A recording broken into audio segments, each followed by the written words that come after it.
Well, it's going to be one of those days, huh?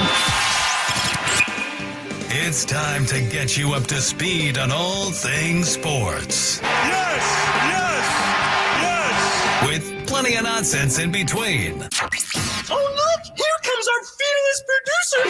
Gwynn and Chris starts right now on 97.3 The Fan. I promise it is not going to be one of those days. Welcome into Gwynn and Chris, everybody. Finally, a Friday. Checking in with you here on San Diego's #1 sports talk station, 97.3 The Fan. Got Matt Skraby in the upper left corner. Got Tony Gwynn Jr. in the frame. Dave Marcus lording over behind him. And finally, I'm on camera here. So we're all here. I'm just confirming that Tony can hear us because I got a text message from Dave that you couldn't hear us. You can hear us now, right? I don't know. I can now. It was literally just before Chris started talking was the first time I could hear. Okay, good. Well, I'm just making we're sure. happy to have you. Tony's had a day, by the way, as he checks in with us from Bank One Ballpark. Is it somebody's birthday, Tony? What do we? There's balloons going through the screen. It's when you do the peace sign for some reason. Yeah, what happened? Did something happen that we should know about? No, I just am enjoying the balloons going up, so I keep putting up the peace sign. So weird. Okay. I got another one for you. We'll get you this one too. Thumbs up. Oh, wow. Yeah. It puts a little thumbs up on the screen. Yeah. And all the people driving around in their cars right now listening to the show are like, what in the world is going on? That's why we're describing it. Yes, we are. All right, we're on YouTube, as you know now, and also hanging out with you, getting you through the rest of your Friday. And, of course, tonight, Padres and Diamondbacks. Tony is there at Chase Field, and he and Jesse will have the broadcast tonight. By the way, you may want to tune into the broadcast tonight, because it may be the only way you can follow the game. Tonight is another stupid Apple TV Plus game. Hold on, I have to do some house cleaning here with Dave. What do you got with Dave? Is there a chance you could move that fan to your other side so it's not blowing on my back? I'm actually kind of cold. What? You just told us how hot you were a moment ago. Yeah, that's Said it was on outside. fire. It's hot. Oh, outside it's hot. In here, they got the AC cranked up, so I'm like kind of cold. Got it. And I didn't bring a jacket to protect myself from Dave and his Dave. He likes to be like in a ice box, and I do too when I'm sleeping. When I'm like moving around. I can ask you this now, Tony, because we have this technology in the hotel rooms. What temperature do you set in your hotel room? Good question. In general, it depends. Some of the thermostats are a little off. So okay. Where were we at? We were just in Milwaukee. Yeah. That bad boy had to be stuck at like 65 in order to like get the type of cold I was looking for. But typically it's like between 68 and 70. I like that. 68 and 70. 68's the number I set it at. You're a 68. Yes. There's science behind this a little bit. What like is it? If you people who sleep in colder temperatures tend to sleep better and longer because they're able to regulate their own body heat, those type of things. I if it's not cold enough, I will sweat and be irritated throughout the night. So I try to avoid that. Hold on, Dave just texted me something that Dave I Marcus need. is in Yes, on Dave this Marcus. now. He's warding. He said, "I know how to hack the AC in hotels to make it colder." He probably does. Even colder than that. He probably does. Wow. I might have to get some tips on after this yes, show is I would over like to figure that out. Please pass those along. Dave, what temperature? I know he's listening because I can see him He's with his definitely headphones listening. on. What temperature do you put your air conditioning at? I can't wait to hear this number. Well, it only goes down to 60. That's lower than Oh my goodness! Now that is even cold for me. Dog. Once it gets below like 65, 66, like my eyes start to hurt. It's so cold. So I don't know how this dude is doing 60 degrees, but it explains a lot about what's going on back there. I was going to come on and feel like I was out of the norm because I usually go 70. But, man, now I'm like the warmest of the group. So I'm surprised by that. And you said also, Tony, that the studies show that people sleep better in colder conditions. No wonder my wife doesn't sleep well. Because when I share a room with my wife, that thing can touch 80 sometimes. Oh, my, don't get me started. Yeah. My wife is the same way. I never Wait, thought I'd get to the point where I almost wanted to rent another room, but 80 is just not fair. Sorry, I was distracted for a second. Braden agrees with me. 68 is the number for Braden's a a hotel 68 room. too. Did you Okay. just say 80? It can touch No. 80. Oh, let me I don't tell know you if it something. actually touches 80. It feels like 80 It for can, sure. It can touch 80, and then what I do is honestly, because I can't sleep anyway, I just wait for her to fall asleep, and then I go turn it down. 100%. Because that's my only shot. That's my only shot. My So- wife will talk about how cold it is and like she can feel it in her bones. So Yeah. we'll turn it up, Oh, right? I know. We'll I turn it know. up, and as soon as she goes to sleep, that bad boy gets about 3 or 4 notches pulled back down, Yeah. and That's what we're you in the gotta do. cool zone. By the way, one of the best inventions ever made in the car industry is Oh, the dual air Yes. conditioner heater feature in your car now, to where one seat can be a certain temperature, right, blowing out the air conditioner, and the other. Here, My wife's bone to pick my with that wife's one, in the too. 80s on that, and I'm like at low. See, sometimes I feel like they need to make it so that the driver has the kind of, I don't want to say the final say, but it should lean more. The temperature in the car should lean more right. towards the driver. Because your my wife's wife will, yeah, she'll max it out on the heat. right. So and her it- selection overpowers your selection. Right. And then it's blending over to my side. I'm over here like beads of sweat building up on my head. And it's like, can you please turn your side down a little bit? Yeah, they can't. I can't survive. They can't turn it down. They can't turn it down. I've not ever. I don't believe I've ever met a woman. Maybe if there's a lady I'm out out of there. this conversation, by Yeah, the way. you can get out of it if you want. But if there's a lady out there listening, or you're on the chat, or you're driving along, and you can pull over to text us something, is there any lady listening to the show, or any husband whose wife actually likes the temperature cold? I've never met one. Yeah. I Yeah. mean, here we are in 2025. I'm still waiting to meet the first lady that actually wants it to be cold. Not happened yet. Wow. All right, The I thing guess. is, the thing I always lean back into a cold, and we can move on after this. is Yeah, that right. You can prepare for cold.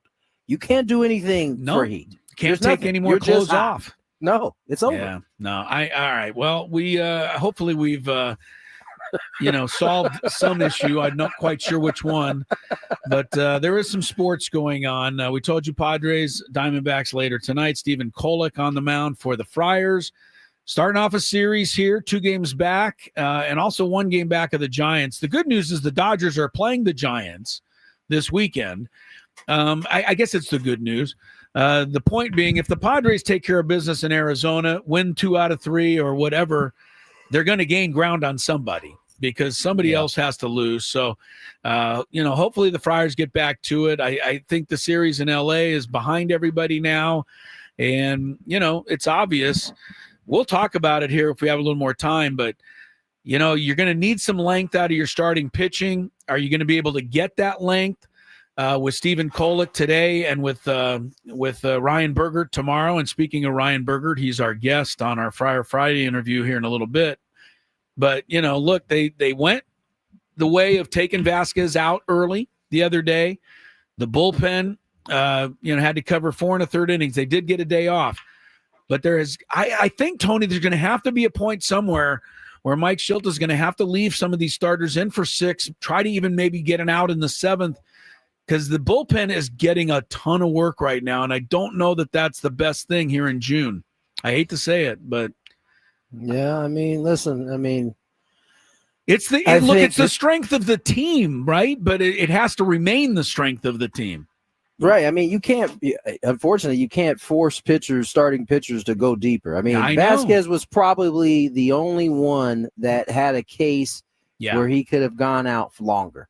Everybody else, I mean, I think Mike has left them out there as long as he possibly could. I mean, they got a great start from Dylan the night before, which I think reset all of it, because really that meant the bullpen got an off day there. They got an off day yesterday. So they got 2 off days, really, because the only one who threw out of the bullpen on Cease's day was Morgan. Everybody else got the full day off. So I don't know that they're in – I think really they're in as better shape as they've been in the last couple of weeks in terms of rest because of Dylan's start, because of the off day. Now you're about to run into another stretch here of consistent games without a day off. That's right.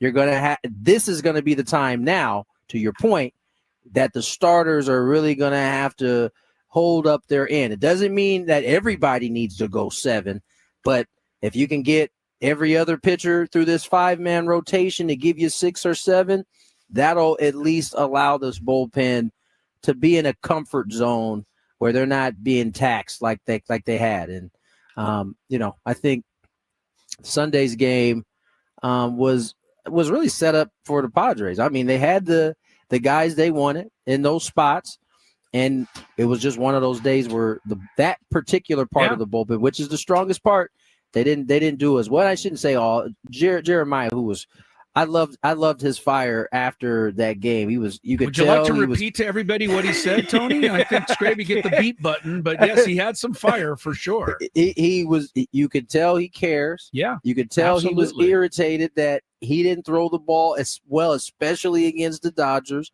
And I can respect that. I can love that, actually. And so I feel good that the next time out, he's going to be determined to be better. And that was a one-off.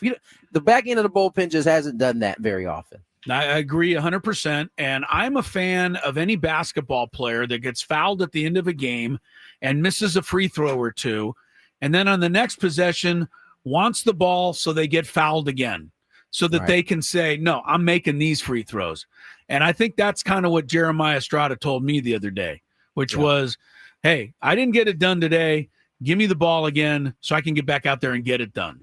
He made sure. The part I thought was funny was he was adamant that he wanted everybody to know he's not scared of none of those dudes over there, and give him the ball again. I loved it. I loved everything he had to say. That's what you need, and that's what you want, and that's why this bullpen's been successful. I'm sure it will continue to be that. We have a lot to get through. The U.S. Open golf, J.J. Spawn, the Aztec, is still up on or near the leaderboard or the lead here on day 2 there. Pirates just finished off a 2-1 win in Chicago, extra innings over the Cubs. Got the College World Series going on to update you on.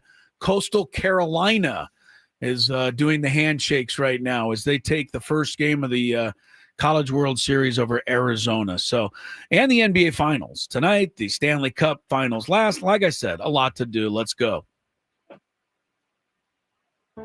You may have heard about living kidney donations. Maybe you know someone whose future depends on finding...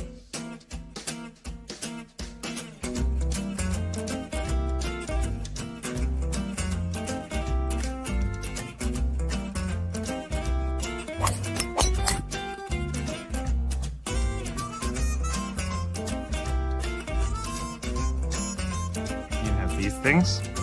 It even tells you, hey, there's a canyon over here. Don't hit it here. Skraby from about 45 feet. His caddy tells him to play it a little to the right. He's been playing well so far today. 4th hole. Nice smooth delivery. Hit it too hard.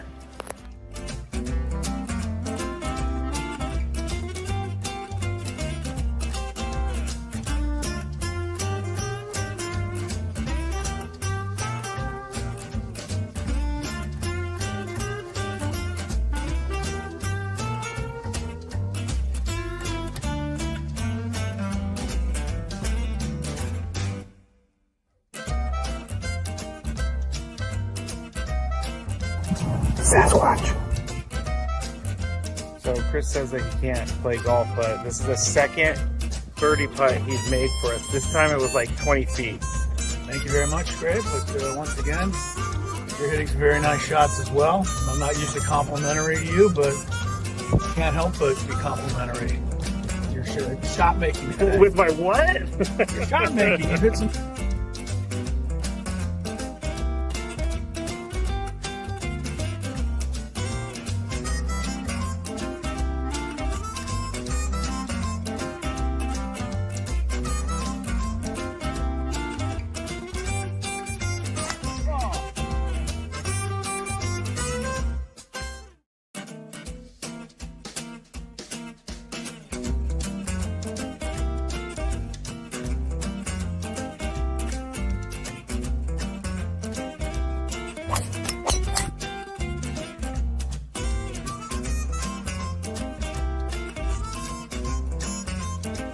these things. It even tells you, hey, there's a canyon over here. Don't hit it here. Skraby from about 45 feet. His caddy tells him to play it a little to the right. He's been playing well so far today. Fourth hole. Nice smooth delivery. Hit it too hard.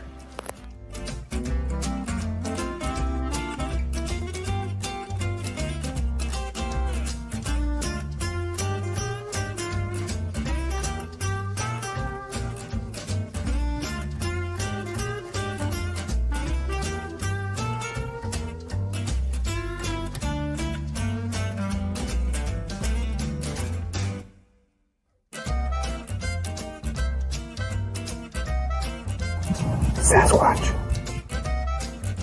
So Chris says that he can't play golf, but this is the second birdie putt he's made for us. This time it was like 20 feet. Thank you very much, Greg. But once again, you're hitting some very nice shots as well. I'm not usually complimentary to you, but can't help but be complimentary.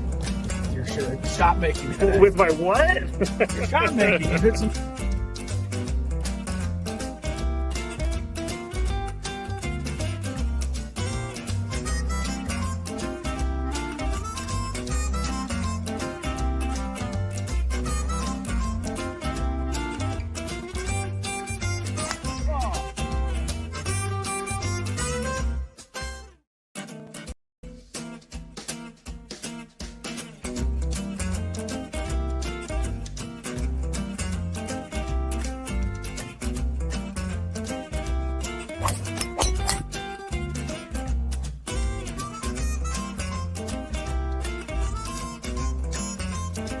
These things. It even tells you, hey, there's a canyon over here. Don't hit it here. Skraby from about 45 feet. His caddy tells him to play it a little to the right. He's been playing well so far today. Fourth hole. Nice smooth delivery. Hit it too hard.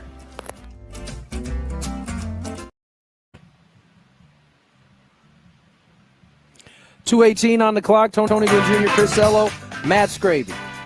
Chilling. Yeah, I'm actually am chilling right now. The roof's closed. It's cool. Dave's got his fan blowing on my neck. Speaking of chilling, too, we talked about the hotel rooms.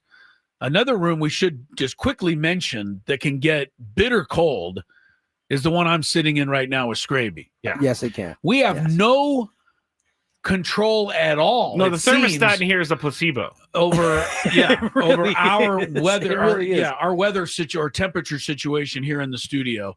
Some days there's sweat pouring down, and other days you need a parka. It's like clockwork in there. I will say this: the first hour and a half of the show, it's a sweat box. The last 2 hours and 30 minutes of the show, you're in a sweatshirt and hoodie because it's so cold in you there. can see your breath. 100%. Yeah. You can see your breath. I don't know who designed this temperature control feature at the Odyssey Palace, but Well, it's probably good because we would all be messing with it. It's just temperature. It's not control because there's zero control in there at all. All right. That's true. Currently, Diamondbacks, it looks like they'll be wearing their, Serpiante Oh, I like uniforms. those. I actually like those. I got to say. I do too. Of some Little of the purple City and Connects. teal. Yeah, I think the Diamondbacks did okay on those.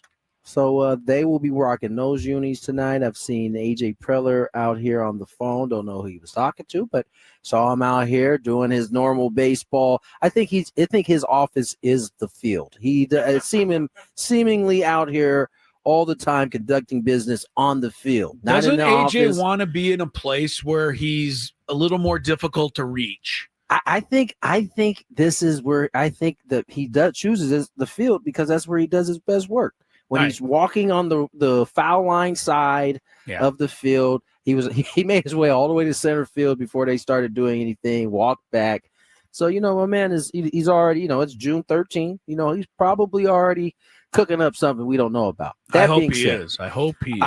I know you guys had a conversation. What was it? Saturday? Yes. No, it's today. No, that would have been. You keep saying Sunday. It was Tuesday. I'm sorry, man. Day games. That's how I do things. Right. You referred to Wednesday's game as Sunday, and I get it. It was Wednesday. Yeah. Tuesday, you guys had a different conversation, though. Am I correct about the earliness in which we saw Kike with his half helmet, half hat on the mound? Yeah, we did. We talked about. Well, I will say this: Skraby was quite a bit more bothered by it than I was, but the more he kept talking about it, the more he brought me over to his side. I know why teams are doing it, but you got to not make a mockery of the game. And the sixth inning to be throwing ephus pitches is a little silly to me. Not what baseball wants. It wasn't great. I don't think this is a Dodger problem. I think this is a Major League Baseball problem. I think we got to find a way to rid just position players pitching, period. Like, I don't know what the answer is, but that's not fun to. It's never. I don't care if it's in the 6th, 7th, 8th, or 9th. Right. It's not fun to watch. It's not fun to watch a position player. It's funny for about 2 pitches. Yeah, it's not funny anymore. Yeah, so, I was saying they got to at least make it the 8th or 9th inning. You sound like you wouldn't be opposed to just saying, you know what, you can't pitch anymore. Give them an extra spot for pitchers so that they can handle those type of deals. I don't know what the actual answer like is an emergency quarterback type thing. Yeah, I just don't want to see position players pitching anymore. And I don't begrudge any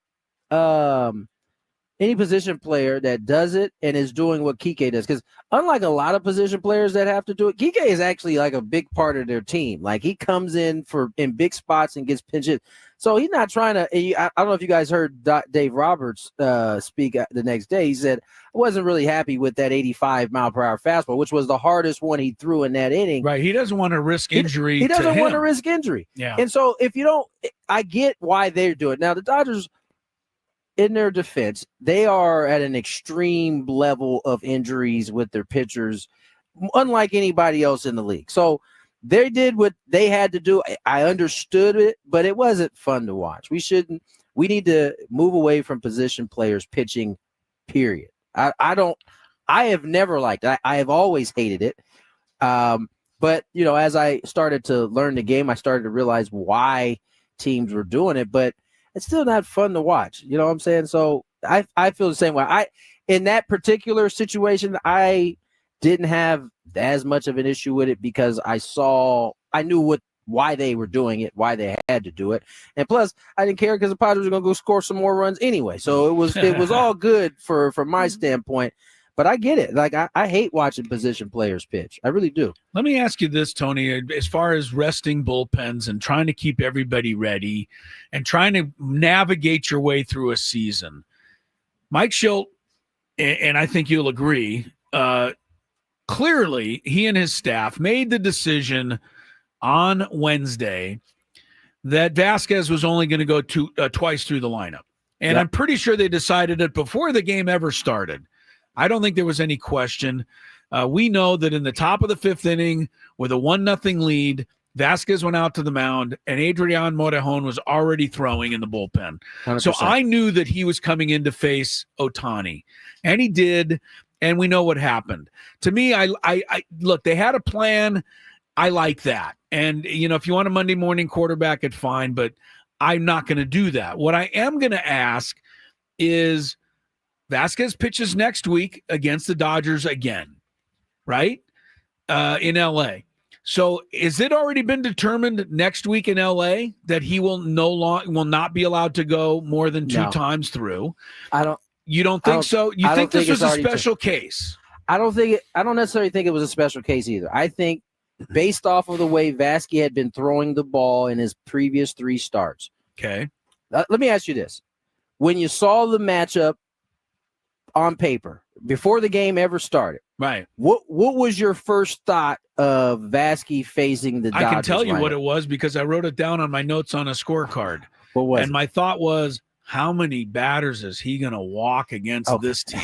Okay, so that's what I was worried about for sure. Listen, I think that's a fair thought to have. Yeah, because the problem that specific lineup poses for you is they're not going to chase. No. But they're also not going to let you throw the ball in the middle of the plate either. And so it's and what we've seen from Vasquez is typically he doesn't get hit hard, but he tends to use a lot of pitches to get his outs. And the Dodgers are just not a good team to have a pitcher face who struggles to get quick outs. You know what I'm saying?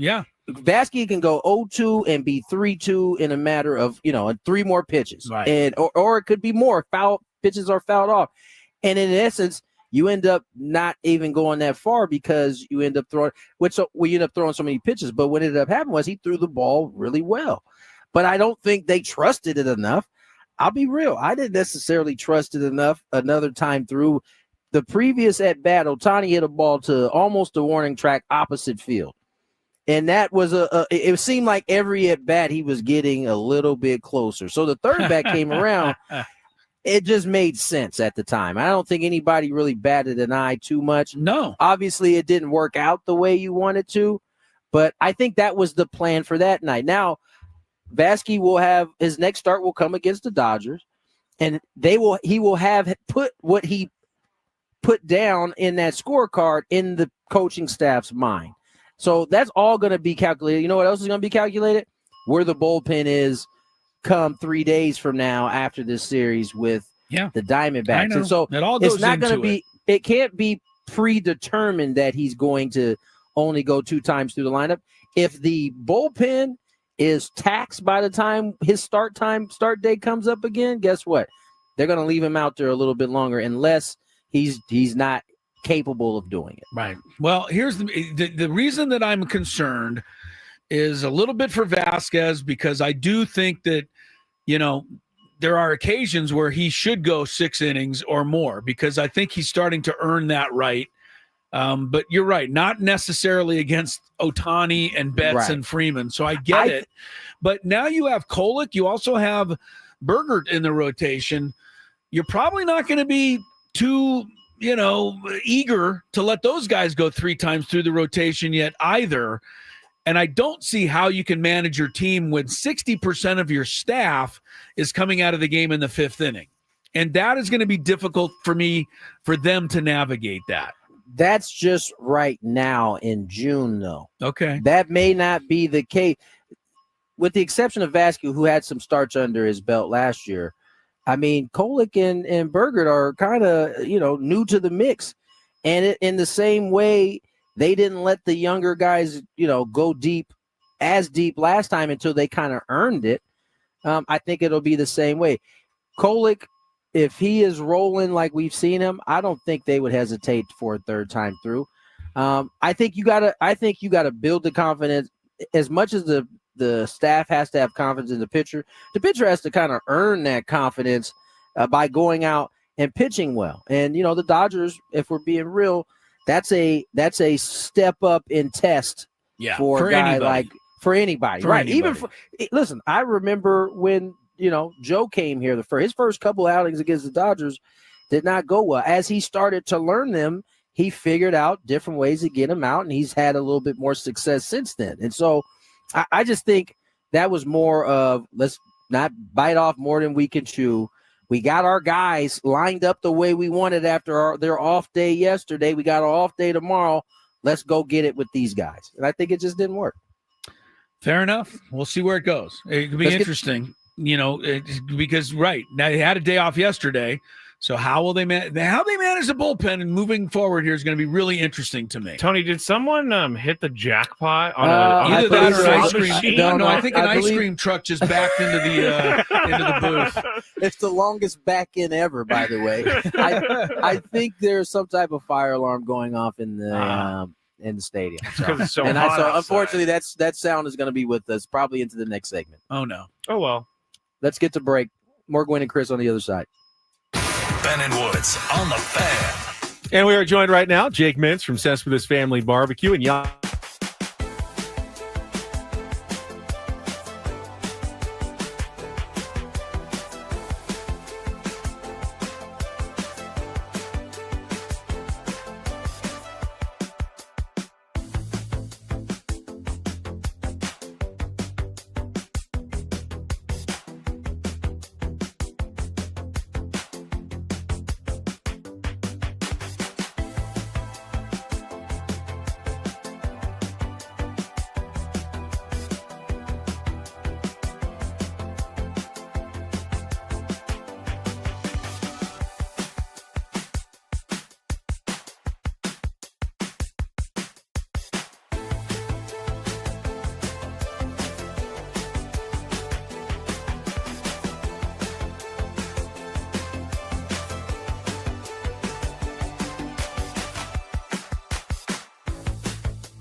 in Arizona, Phoenix, as a matter of fact, where next year, I believe, is it next year? Your daughter will be attending college. Yes. Yes, you're down there in the in what will be her new haunt. There at This makes me sad to talk about that. a little bit. Yeah. Yes. Okay. It didn't used to make me sad, but But now it's starting Now to they had get another there. promotion yesterday. Yeah. It's like, Yeah. man, this is coming to an end pretty quickly. Their Okay, kids are I'm- getting old. They're getting old. Yes, it's getting. Look, you brought up the word promotion. Skraby and I had a discussion, of course, yesterday because we on this show do a great job of talking about stuff that doesn't matter.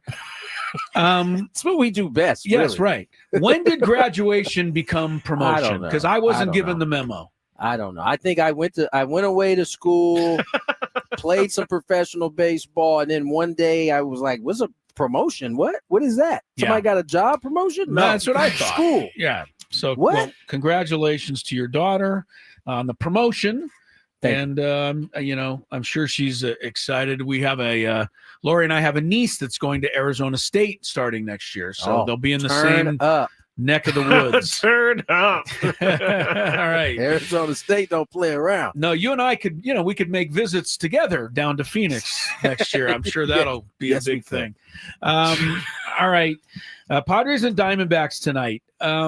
Mike Schilt was on earlier today. And by the way, we were going to play Ryan Bergert for you in this segment, but we have Tony for a little while longer. So we're going to keep Tony. Pivot. Yes, a little quick pivot, and then Ryan Burgert will join us, our visit with him at the top of the hour. So don't go anywhere for that. But Mike Schilt was on the manager's report this morning with Ben and Woods, refreshed by Eco Water SoCal.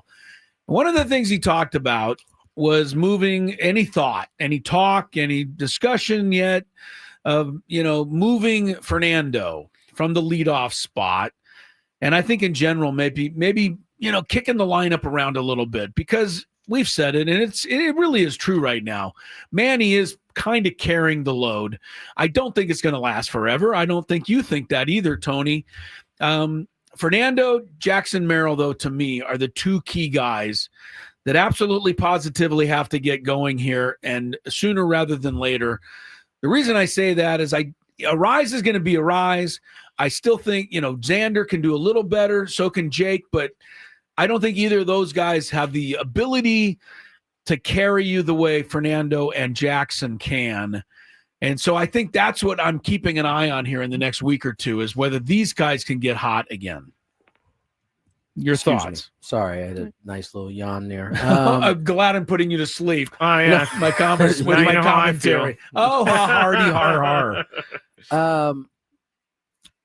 What was the question again? I'm sorry. Well, it wasn't a question. It was basically Jackson and Fernando. Do need you to get agree that going. these two guys are the guys right now? Yeah, yes, I do. I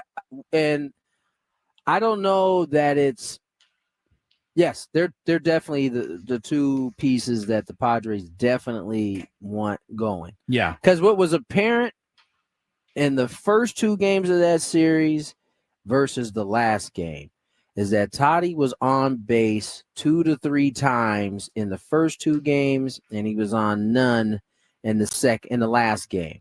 And I only bring that up because look at what the run output was in the first two games of that set against a Dodger team. Right? I mean, and listen, it wasn't as though Toddy and I take that back. He walked in the seventh of the last series. So he's on base 1, but he was on multiple times. In game 2, he got hit by a pitch. He walked. He got a single, an infield of the infield variety, and he reached on an error. He was on base 4 times. He didn't do anything that set that scorecard on fire. He only had 1 hit, but he was on base. Yeah. He had what? We had a stolen base in that game as well. First game, nothing that he did that was blew you off the page, but he singled in the first, walked in the second, walked in the ninth. Him getting on base, simply getting on base, is caused a game in which they put up 7 and a game in which they put up 11. And I think just him getting on and the energy that it seems to bring is everything.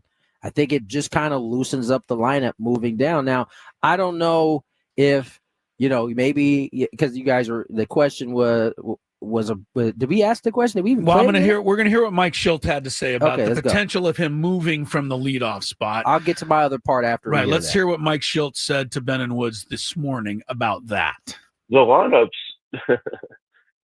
it's interesting because I think about the lineup every day. Sure. So it's not over the last 6 weeks. It's not anything that, there are days that are easier than others. It's clarity for me that's others. It's a wonderful topic for people to talk about. Yes. The good news about Toddy is, he can hit anywhere in the lineup. There's also a lot of moving parts of the lineup that, quite frankly, I don't need to discuss that aren't public privy. It's clearly worked when it works. If he's hitting well, you want him hitting there. Still, when he's not there, he's worked some walks. He's got some bags. He's a complete threat. I can tell you, just watching the game, that there's an uncomfortability from the very moment that starting pitcher gets on the mound that has to face him. But yeah, there's a conversation that, internally takes place with me and some of the staff that we always consistently look at, including with players. So, always try to give you guys the absolute best answer I can, and that's the best I can do for you right now. That just means no, he's not thinking about moving Toddy out of the leadoff spot. And it's not. Here's the thing that I don't think people take time to maybe understand, and you can have your thoughts on this, and how you feel about this if you want. You don't want to upset the apple cart. Not everybody likes leading off or is good at leading off. I know the thought is, at least Luis led off a lot last year, and the offense really took off when he was in that spot. And that is very true. I also feel that and saw that as well. But we don't know that, maybe that's not the ideal spot for Luis, to lead off. And if Toddy is a willing participant to lead off and he's struggling there, and Xander has led off. I think he's the only other person to have led off this year from that spot. It's not really a spot you really want Xander, and you have to ask yourself, why is it that Xander they thought Xander was the spot to go lead off there? So I don't know. To me, I get why. I see why it's so important for whoever's at the top to be on, because it seems to open up this lineup. But there are things that we aren't privy to know why they continue to keep running it out there, aside from the fact that they think Toddy is the best option there. I don't see a lot of changes that can be made, and I don't see a lot of changes that frankly need to be made, other than the fact that as a fan who gets frustrated when they lose a couple of ball games, that is your go-to, right? They're not hitting, so let's change the lineup. The other go-to for most fans is fire the hitting coach. I put an end to that last night, at least in my mind. You really? Put an end to that. That's one. The new one? It's out there for sure. Oh, yeah. Mike Schilt doesn't know how to make a lineup. He doesn't know how to manage a bullpen. These are the two go-tos for everybody out there, Tony, and I think a lot of it is because they don't really have enough ammunition to create another idea. So we're just going to change the lineup and everything will be fine. I don't think it will, because Fernando is the guy that should be leading off. And frankly, even though he's struggling, Jackson Merrill is the guy that should be hitting cleanup. And I don't see another option there at all, unless you want to maybe slide Sheets up against right-handed pitching. Other than that, there are no other options. So, and the reason I said earlier that Fernando and Jackson are the two guys that have to get going is because of what you've said all year long, Tony. This team is not going to win or get where it wants to go because of the offensive performance of Elias Diaz and Tyler Wade and people like that. They're going to get where they want to go because their stars are starring. Stars. Right. That's it. Right. And stars have to be starring. And right now, the best news I can tell Padre fans is that even though the Padres stars, other than Manny, are not starring, They're still 7-6 in their last 13 games. Not a lot of teams can pull that off. I just have to remind you, we are only in June 13th, ladies and gentlemen. Like, we ain't even reached the break yet. Like, so as downtrodden as you might feel after that Dodgers series, because you lost 2 or 3, which were all competitive games except for the one the Padres blew them out of. Yeah. This is a team that is if we said this at the beginning of the year, would you have taken it? If we told you the Padres would be 9 games over 500 and they would be 2 games, right? 3 games? 2 games. 2 back. 2 games out of first place. Would you have taken it? Yes, but I would have still asked you to change the lineup. Sorry. they would have been able to ask me to change the lineup because they wouldn't know what the lineup was going to be at that point in the beginning of the season. But these fans are hilarious, is what I'm saying. Look, every time they get 2 runs, it's like the lineup needs to change, and it's silly. It's just that was not the same best way lineup to that go. put up 11-7 the 2 nights before. The lineup has been fine all year, and the reason it's slumping now, in my mind, is because you have co-slumps, one by Fernando and one by Merrill. Yeah. And when those change, I'm telling you out there, everything will change. I really believe that. I mean, we already know that. When those 2 were swinging the bat well, this offense was a juggernaut. And so, listen, sometimes it's just you just have to be patient. You got to be patient. Let these things kind of. Oh, boy, that's something we're in very short supply of around here. I am doing my best. I'm not even close to being panicked Look at you over there. Yet. Being the key word. I know. All right, I'm going to bring up something with Tony because I got him. And I'm blaming Woodsy because it was Woodsy who put this in my head. I know where you're going. Don't put this on Woods. I'm putting it on Woodsy. He was the one who brought it up during the roundtable. I want to get your thoughts. Because I can't say I'm concerned about it yet because I don't know anything about what might be happening. But Woodsy, and he did not do this in a mean-spirited way. He just brought this up yesterday in the roundtable. The fact that Campusano is not playing and he asked the question, does this point to a potential disconnect between the front office and the dugout? And what he meant by that is Mike Schilt clearly does not want to use Campusano. That's fine. But if so, why does the front office still have Campusano on the team? And I know this is a bit of a question loaded with a little dynamite because I don't want everything to blow up here. Right. But, but it was something that was brought up because it has, I hate to tell you, people, it has happened in the past. We had some disconnect with a couple of players. What is actually happening here in your mind, Tony, being around this a little closer, if anything? Okay. This is a great question.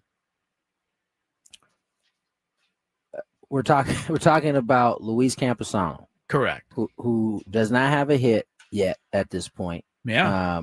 In his big league tenure. What else is filling that spot? You know what I'm saying? Like, what are you looking for? Obviously, I think he's up here because, I think the organization thinks that he could be a help at some point. Sometimes he was out here early, taking early BP, working on his stroke. They've given him an opening or given him attempts at getting going. And I think they recognize that it's kind of been sporadic. Other than the back-to-back he might have had against the lefties that came up when he came up the first time. Yeah. I don't know that he's had any consistency in that. And I just think, I don't think there's a disconnect. I think there's just not a spot to get him in there right now. He's not swinging the bat well. No, true. Agreed, 100%. He hasn't caught since he's been up here. They've been working with him at first base. And I get the sense that that's a kind of a work in progress deal. So I don't know that it's going to the disconnect in terms of it's not causing any friction. So, I mean, okay. I don't know that there's disconnect. I just think right now he's going to have to get himself in a place where they think they could use him and he could actually help and not lose his own confidence at the same time. It's definitely it's a thin line that you're walking there. You know, obviously, he does not want to. The Padres are in the midst of a tight race, not trying to lose any ground, and I think the guys that are in the lineup right now are just better suited to help versus Campy right now. Well, here's the thing, and I think this is why, and I'm speaking for Woods, and I don't mean to, but I think this is why he brought it up. It's not that any of us on the panel yesterday disagreed and think Campusano should be in the game all the time. We don't. He hasn't done very much to deserve playing time. What we're asking is, why would you then leave him up there and not at least bring up some pinch runner somewhere, somebody somewhere that Mike Schilt can have at his disposal to potentially use, in an extra inning game even. Trust if Mike Schilt wanted somebody up or that he could use them in a way that was beneficial, it would be up. Okay. They don't need a pinch runner. They got Lockridge already. They don't need to have two guys up here filling that void. You don't need a defensive replacement because you got Iglesias, you got Lockridge in that standpoint too. So I mean, at this point, you're only bringing a guy up to be a bat at some point, and they have the luxury at this point to kind of bring him along and hopefully get him going in a spot where he can be productive again. I would love Basically, to see. there's no harm at this point right now with having him on the roster because that spot is just not getting very much usage, no matter who would be in it at this point. I would love to see, just for fun, somehow tonight that we're about 4-4. We get to maybe like the 12th inning, which is rare. I don't and wish the this for Diamondbacks quiet, and he's got nowhere to go. And the Diamondbacks bring in left-hander Jalen Beeks, and for some reason, Schilt has a hunch. He saw something in the pregame warm-up that tells him Campusano deserves a swing. And I'd love him to come in and just hit one up against the fence and help you win a ball game. I think that would be so awesome if that could happen. I think a lot of guys would love to see that for Campy. Yeah, I know I would. I certainly would love. I want to see him go off, but he's got to get there. Look, we've all been at these kind of spots at some point, and he's just working through it right now. Yeah. All right. Tony Gwynn Jr. I have to say, I miss you when you're not around for a couple of days because a lot of times I have to throw this stuff out to Skraby and I don't get intelligent responses. Oh, wait. Can I just say this though? We and this is not really directed at anybody, but I do notice that we have a lot of conversations, too many conversations about the 24th, the 25th, the 26th man on the roster. Do. You're right. That aren't really. I shouldn't say that. Saying they don't matter comes off the wrong way. But no, you know but what I know I'm what saying, you right? mean. No, we just said it a little while ago. The team's going to get hot if the stars get hot. That's what it comes down to. The conversation should not be about those type of guys. I get the curiosity and what are we doing with him up on the roster, but does it really matter at this point? Like, it's not like he's holding up an injury spot that we could be using for something else. It just is what it is right now. Tony Gwynn Jr., did the booth warm up for you? Did Dave? It did, because Dave took his fan off of my back, so I feel a lot better. Well, you guys have a wonderful call tonight. Don't forget to, if you do have Apple TV Plus and are privy to be able to watch this game, maybe unlike he didn't the rest move of the fan, us. maybe I moved, but I know I'm not cold anymore. Good. I'm glad. But remember, if you watch Apple TV Plus, you can listen to Tony and Jesse through the Apple TV telecast. Come on tonight. over. We got so don't forget about that. Guys. The rest of us will listen to you and have a great weekend. We'll catch up to you Monday when you get to LA. Thank you, sir. Talk to you guys on Monday. Yes, sir. Tony Gwynn Jr., he actually will do a couple segments with us later that we recorded earlier, but next, it's Ryan Burgert. Stick around. Hey.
and Matt Skraby.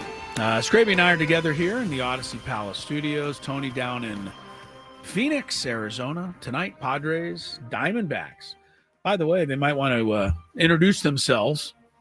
First time they're playing each other this year, right? Middle of June, division rivals. Like, hello. We still doing this? Yeah, I'm going to just mention it about 100 more times. You know, because Matt Snyder's, he writes every week, he writes Snyder's Soapbox, which is like. Is that on his soapbox? Yeah, it's like an old man, right. yelling at clouds thing. But his thing was they need to go back to the mom and dad or the mom and pop who were doing the schedules. Did you know that there actually was a real couple that lived, I think, in New Hampshire or somewhere like that, Connecticut, and they sat and mapped it all out on their dining room table and living room couch every year. Yeah. For like 60 years they did the schedule. Yep. And now that's insane.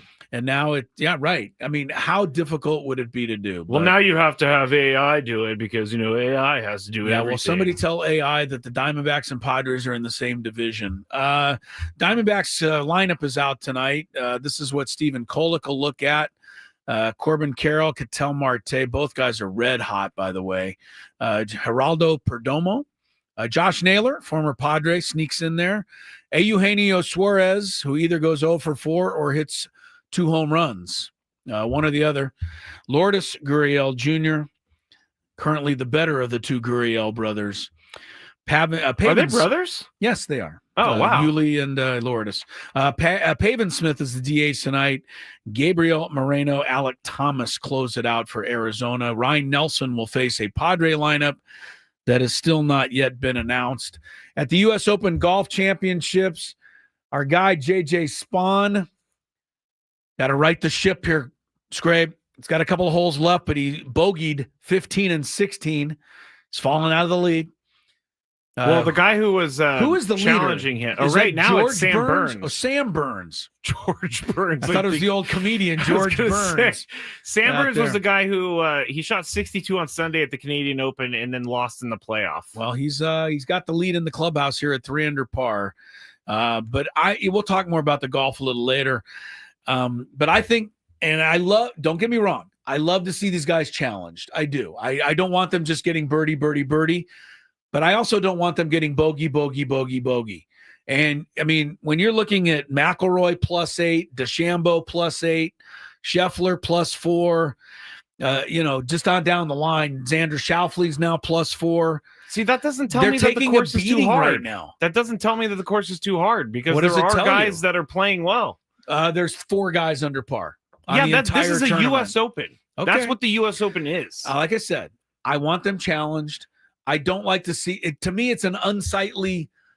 Like this Lawrence guy. He was in the sand just over the green, and he had no room to work with. And so he hit one in the sand right into the rough, and now he just duffed the chip. So he's not looking too like good. This, yes, it makes me feel good. I guess call me a I don't know what the word is. No, I'm with you. I want to see them. I said I want to see them challenged. Challenge to me is finishing +1, +2. It's too unsightly to see the world's best players stepping up to the tee at +13. It just looks lousy.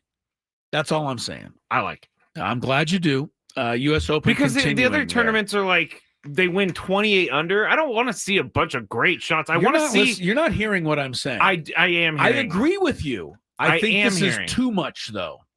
So I don't think you're hearing that part. I do think that they're going to probably set up the course a little bit easier tomorrow, just to get some guys to score a little bit. But then Sunday it'll be back. Sunday is Sunday. Sunday is Sunday. All right. NBA Finals Game 4 tonight. It really must win now for OKC. The old must win that isn't a must win. But if they don't, they're down 3-1. Pacers looking for their first NBA title, trying to beat a team that all the experts told us was unbeatable.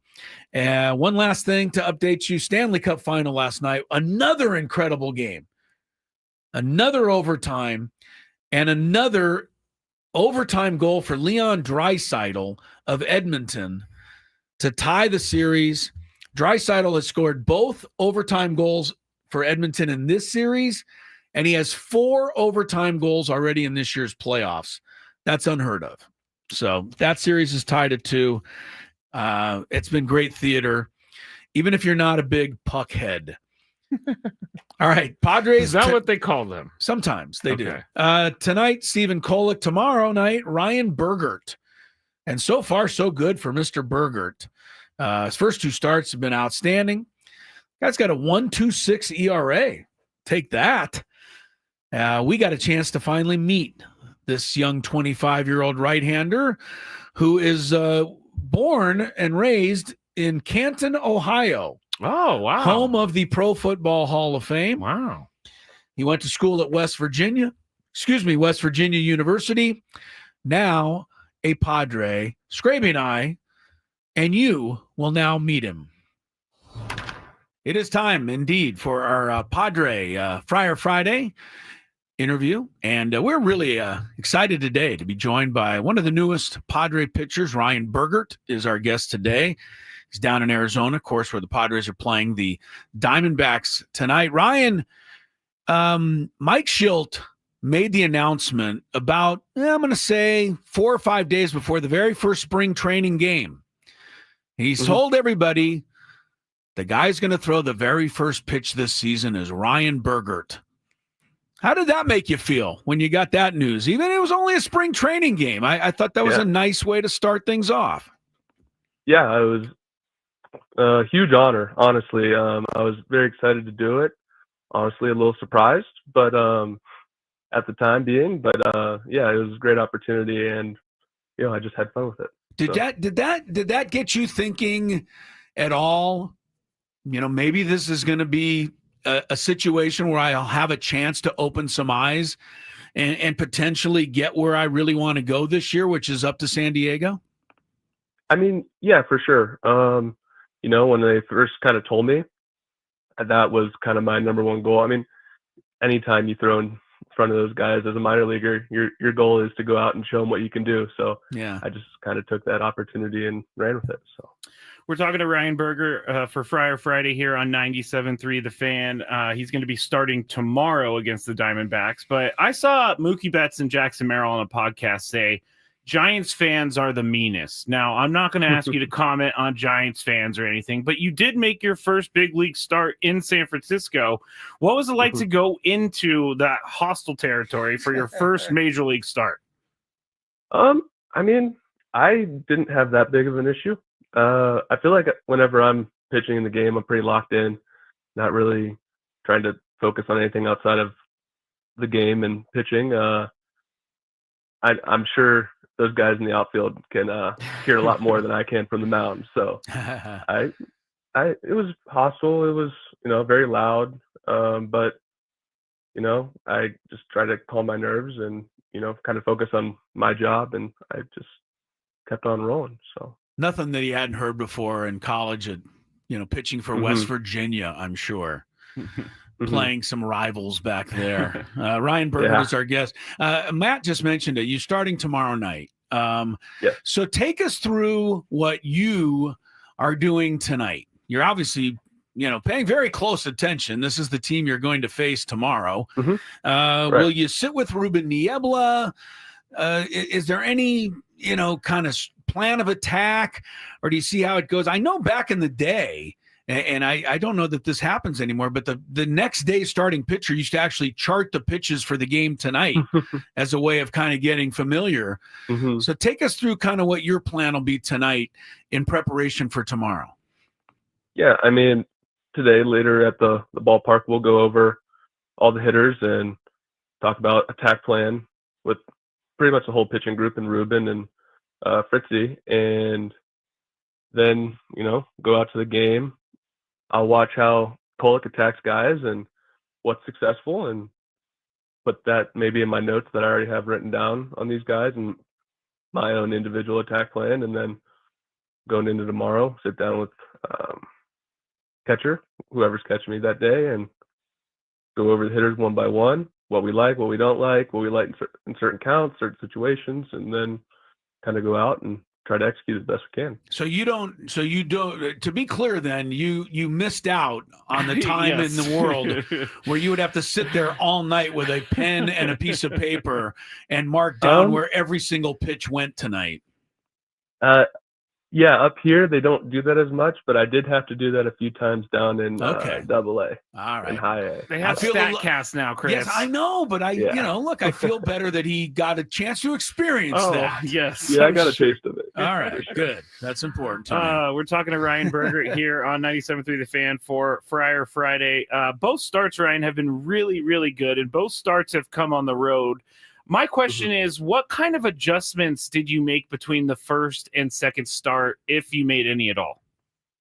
Yeah, I mean, I think just execution with the fastball was really the biggest change between starts. I felt like I kind of got out of my mechanics a bit, maybe was a little jittery, a little anxious, nervous that first start, and was just trying to execute fastballs on both sides of the plate, whereas, in San Fran, I was kind of missing up and glove side a bit, where I wanted to get more in on righties. So, I mean, I think that was probably just the biggest adjustment there. But so far, really good, as Matt mentioned there for Ryan Burgert. 13-plus innings, just 2 runs, 1-0 record, and a nifty 1.26 ERA. I don't think you're quite looking at all of that stuff yet, but my question this early in your big league career, where are you in terms of confidence that you belong here? I mean, I would think every pitcher's got to have an aha moment where they go, you know what? Okay, I'm in the big leagues and I can get these guys out. Perhaps you've already had that moment. Where do you feel you are in terms of confidence, pitching at this level? I'd say I'm pretty fairly confident. I'm getting comfortable, just trusting my stuff in the zone, and even if it's getting contact, it's been resulting in outs and weak contact and ground balls and pop flies. And I don't know, I feel good with my stuff, and kind of always have been, just kind of going at guys, going at hitters, and filling up the strike zone and let the results be what they are. It's kind of the way you got to pitch. I try to pitch around guys, trying to go right at them. So we're talking to Ryan Bergert here on Friar Friday, 97.3 The Fan. Last one for me, Ryan. Thank you so much for your time. You said something earlier about you have notes on certain guys, and I've never heard that before. Is that something that you do, is you take notes on guys and then you can keep those? It's kind of like, I think about like golf. They always put notes in their yardage book, so they have it for all time. Is that something that you do? Like take notes on hitters? I got a notebook where I go through and watch some video, look at some data stuff, and just write a few notes down for each one that I take into my meetings with the pitching coaches and hitters, or pitching coaches and catchers. And I just keep it in my notebook. I do about for every lineup I pitch against. So I got a bunch of AAA lineups and a few big league lineups in there. So just kind of keep a notebook of all the hitters. Interesting. Sounds fun. Yeah, I mean, look, who knows? Maybe couple of decades from now, when you're looking back on your Hall of Fame career, you can read some of these notes. And I would definitely keep that notebook. You would read all that stuff I would. later on. Yes. All right, Ryan. Look, it's been a great start. Tomorrow night, good luck. Keep it going. What have they told you as far as, just real quick, as far as your immediate future? Or is this one step at a time, one game at a time, and we'll see, because we do have some pitchers potentially coming back from injuries. Right. Yeah. They haven't really told me much. I'm kind of just taking it one start at a time, and let everything kind of play out. So I'm just trying to focus on Arizona, and then after that, we'll see if. See if I think it's smart. I think it's smart. It is the way to go. And number one, and number two, what he's doing is the thing you should do, which is make their decision difficult when guys come back and say, "Hey, look, we this guy's been pitching great," and you have. Ryan, thanks so much for the time. Enjoyed meeting you. Best of luck tomorrow night, and we'll look forward to seeing you back in San Diego. Yep. Thanks for having me on, guys. Chris. That's our interview with Ryan Burgert. He didn't. I was off in La La Land here.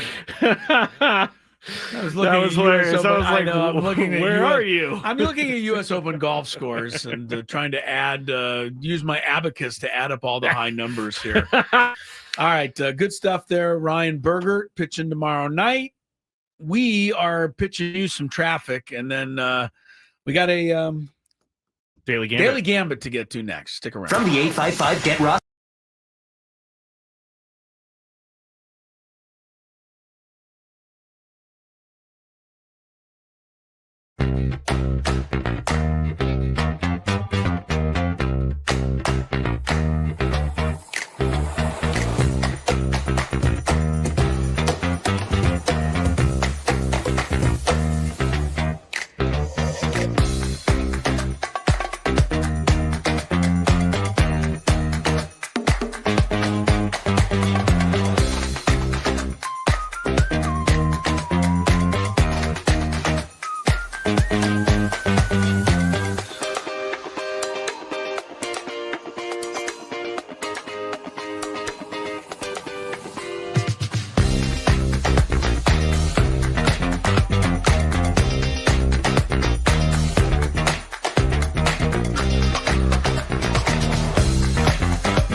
games at 321.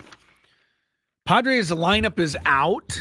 We'll give you the whole thing here in just a little bit, but there's nothing too dramatic in there. Just one switch. What do you got?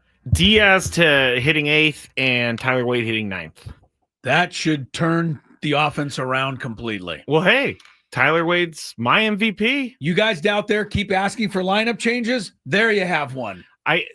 What do you think the thought process is? Tyler Wade might get on base? Don't know.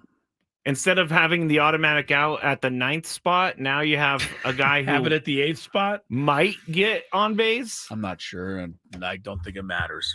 As I said, there's only two things that matter going forward. Death and taxes. Yes, that and Fernando and Merrill got to get hot. Let's get to today's Daily Gambit because we got a bunch of games to pick and a short while to do it. Do you like money? I think about money a lot. Do you like money without doing anything? Winning. Do you want to make money while watching sports? I think Washington is immortal luck. Washington! Woohoo! If you answered yes, this is your segment. Just don't blame us when you lose. Nothing is ever your fault. It's your game. Take it. Gwynn and Chris go through the top bets of the day in the Daily Gambit on 97.3 The Fan. Daily Gambit is our daily sports betting segment here on Gwynn and Chris. Please, everybody, gamble responsibly. If you're watching on YouTube and you can't hear what we're saying, you saw me screaming at the TV. It's like JJ Spawn hits a great chip from behind the green, and it's going downhill, but it stops. Like, I don't understand how that happens, Chris. Don't understand. Sorry. It happened. All right. What the bets we made on, I think, Wednesday. Or no. Yesterday, sorry. Yeah, Florida, we bet yesterday. Yeah, Florida and Edmonton, Stanley Cup final. Florida -1.5 on the puck line. You said Oilers. I said Panthers. It was the Oilers winning 5-4. So you get that one. Over under 6.5 goals total in the game. You went over, I went under. It was 9, so you win that one. They've been over in every Stanley Cup final game so far this year. So I guess it's a trend now. Yeah. Then who had more saves in the game last night? Skinner or Bobrovsky? Yeah. I said Bobrovsky. You said Skinner. Skinner only had 14 because he got removed from the game, I guess. Yeah. And Bobrovsky had 30. You win that one. Yes. Yankees -1.5 over the Royals. We both chose the Royals, and we were smart to do so because the Yankees won this game, but they only won 1-0. Right.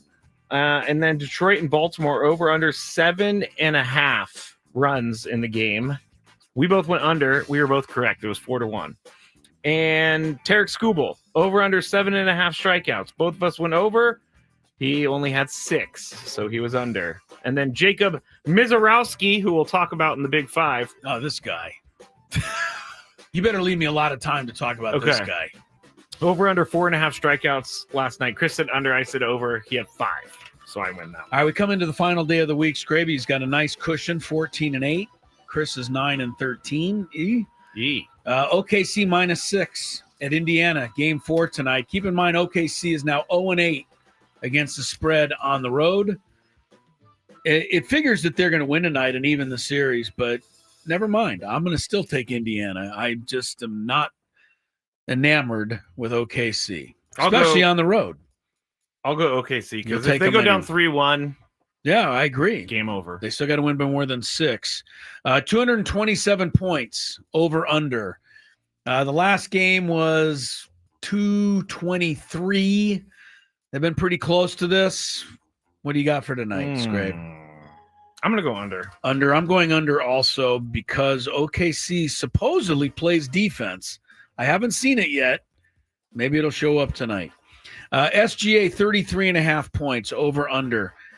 Look, if you're a conspiracy guy like Skraby, you know that the NBA wants OKC to win tonight, right? To even the series, make it more interesting. Of course. That means SGA will be on the foul line at least 33 times himself. I see where you're going with that. So I'll say over. I'm going to go over as well. Over. Padres, Diamondbacks, 9.5 runs. It's a lot. Who do you like here? We know the matchup, Kolek against Ryan Nelson tonight. I have, No idea. All But right. Well, I'm going to hope for some Padres scoring and go over. Over. It is hard to pick this one. The Padres have not been scoring a whole lot. And I know they got 11 runs against the Dodgers, but I don't think Kike Hernandez is pitching tonight. I'm going to say under. I just haven't seen it from the Padre offense. I want to see it, but not yet. Dodgers 1.5 over the Giants in LA tonight. Yamamoto against Webb. Ooh. I'm going to go with Webb to keep it close. Plus the Giants, every game they play is a 1-run game. So I'll take the Giants plus a 1.5. Yeah, I'm not picking the Dodgers. I'm going Giants. Okay. Tomorrow, College World Series, UCLA, 2.5 runs over Murray State.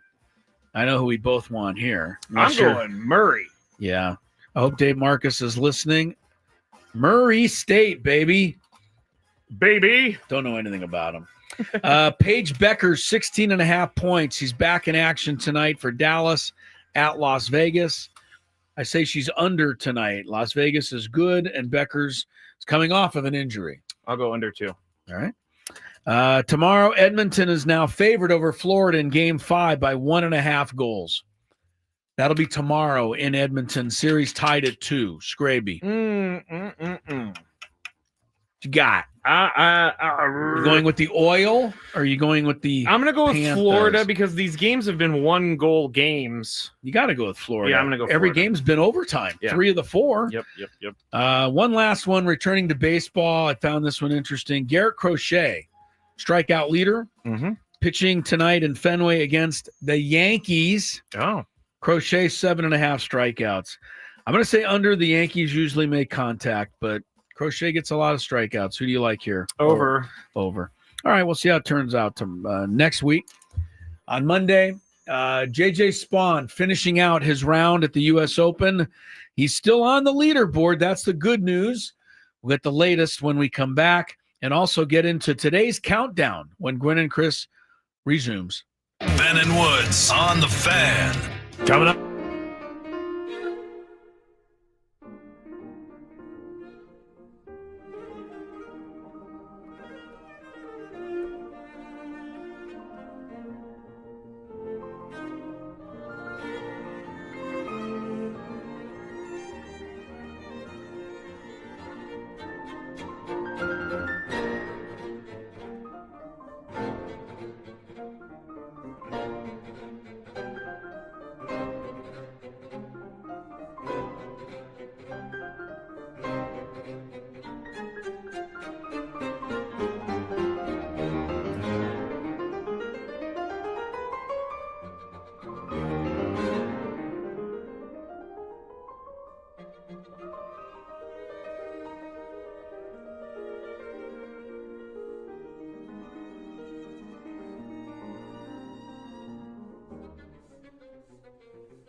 In Phoenix, Matt Skraby alongside in the freezing now Odyssey Palace.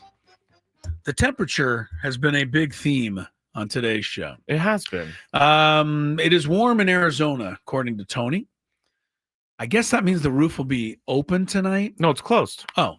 He said the air conditioner was running. I looked, it's like 108 there today. Get out of here. Really? That's in Phoenix, it's 108? Let me just double check. Close the roof then, for sure. I believe the roof is closed. I don't think they can actually open and close the roof very easily because remember when it got stuck last year? I just remember before, they invented all of this stuff that everybody played outside and no matter what the temperatures were. It's 105 today. I've always said that the weather is so bad in Houston, Texas, that it forced them to invent indoor baseball. Like they had to do it. I can't imagine. I mean, the Texas Rangers played outdoors for years. I know. They did it years. after. Like the Astros at least finally got the Astrodome built. Yeah. In the late 60s and moved inside. Do you know how hot and humid it is in Dallas? And let alone Houston. The Rangers did it all for outside for years and years and years and years. And, whatever. I would have rather not been traded to the Rangers in those days. Me neither. And A-Rod signed that contract knowing he was going to have to be hot. JJ Spawn finished up a good day, I think, Skraby, considering this course. He started at -4, former Aztec. He finished at -2. So he's only one shot off the lead. That's not a horrible spot to be in going into the weekend. Sam Burns, whoever he is, shot a 65 today. Oh, Sam Burns is good. I should have picked him in our little pool. Evidently, shot a 65. You're going to hate when you see what Rory just did.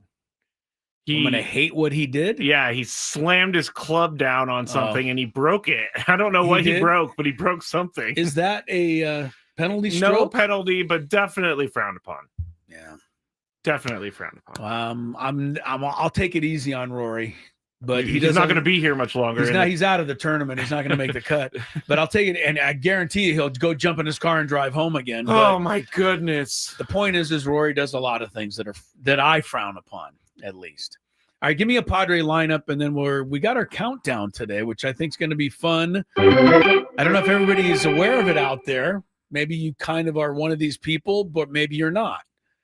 It is Friday the 13th today. Yeah, so we'll tell you about that countdown shortly. Give me the Padre lineup first, though. All right, Fernando first, Arise second, Machado third, Jackson Merrill fourth, Gavin Sheets DHing at fifth, Xander Bogaerts sixth, Jake Cronenworth seventh, Diaz eighth, and Wade ninth. You asked why they changed it, and it's who knows, but I've always personally felt, and I'm not a big league manager, but I play one on the weekend sometimes. I think having a little faster guy ninth is better because if they can turn over the lineup and then you're not clogging the bases. Yeah, if Toddy gets one in the gap, then I've always Tyler felt Wade like scores. I think it's better to have Wade ninth and Diaz eighth for that reason alone. But the Padres have been going the other way with it all year.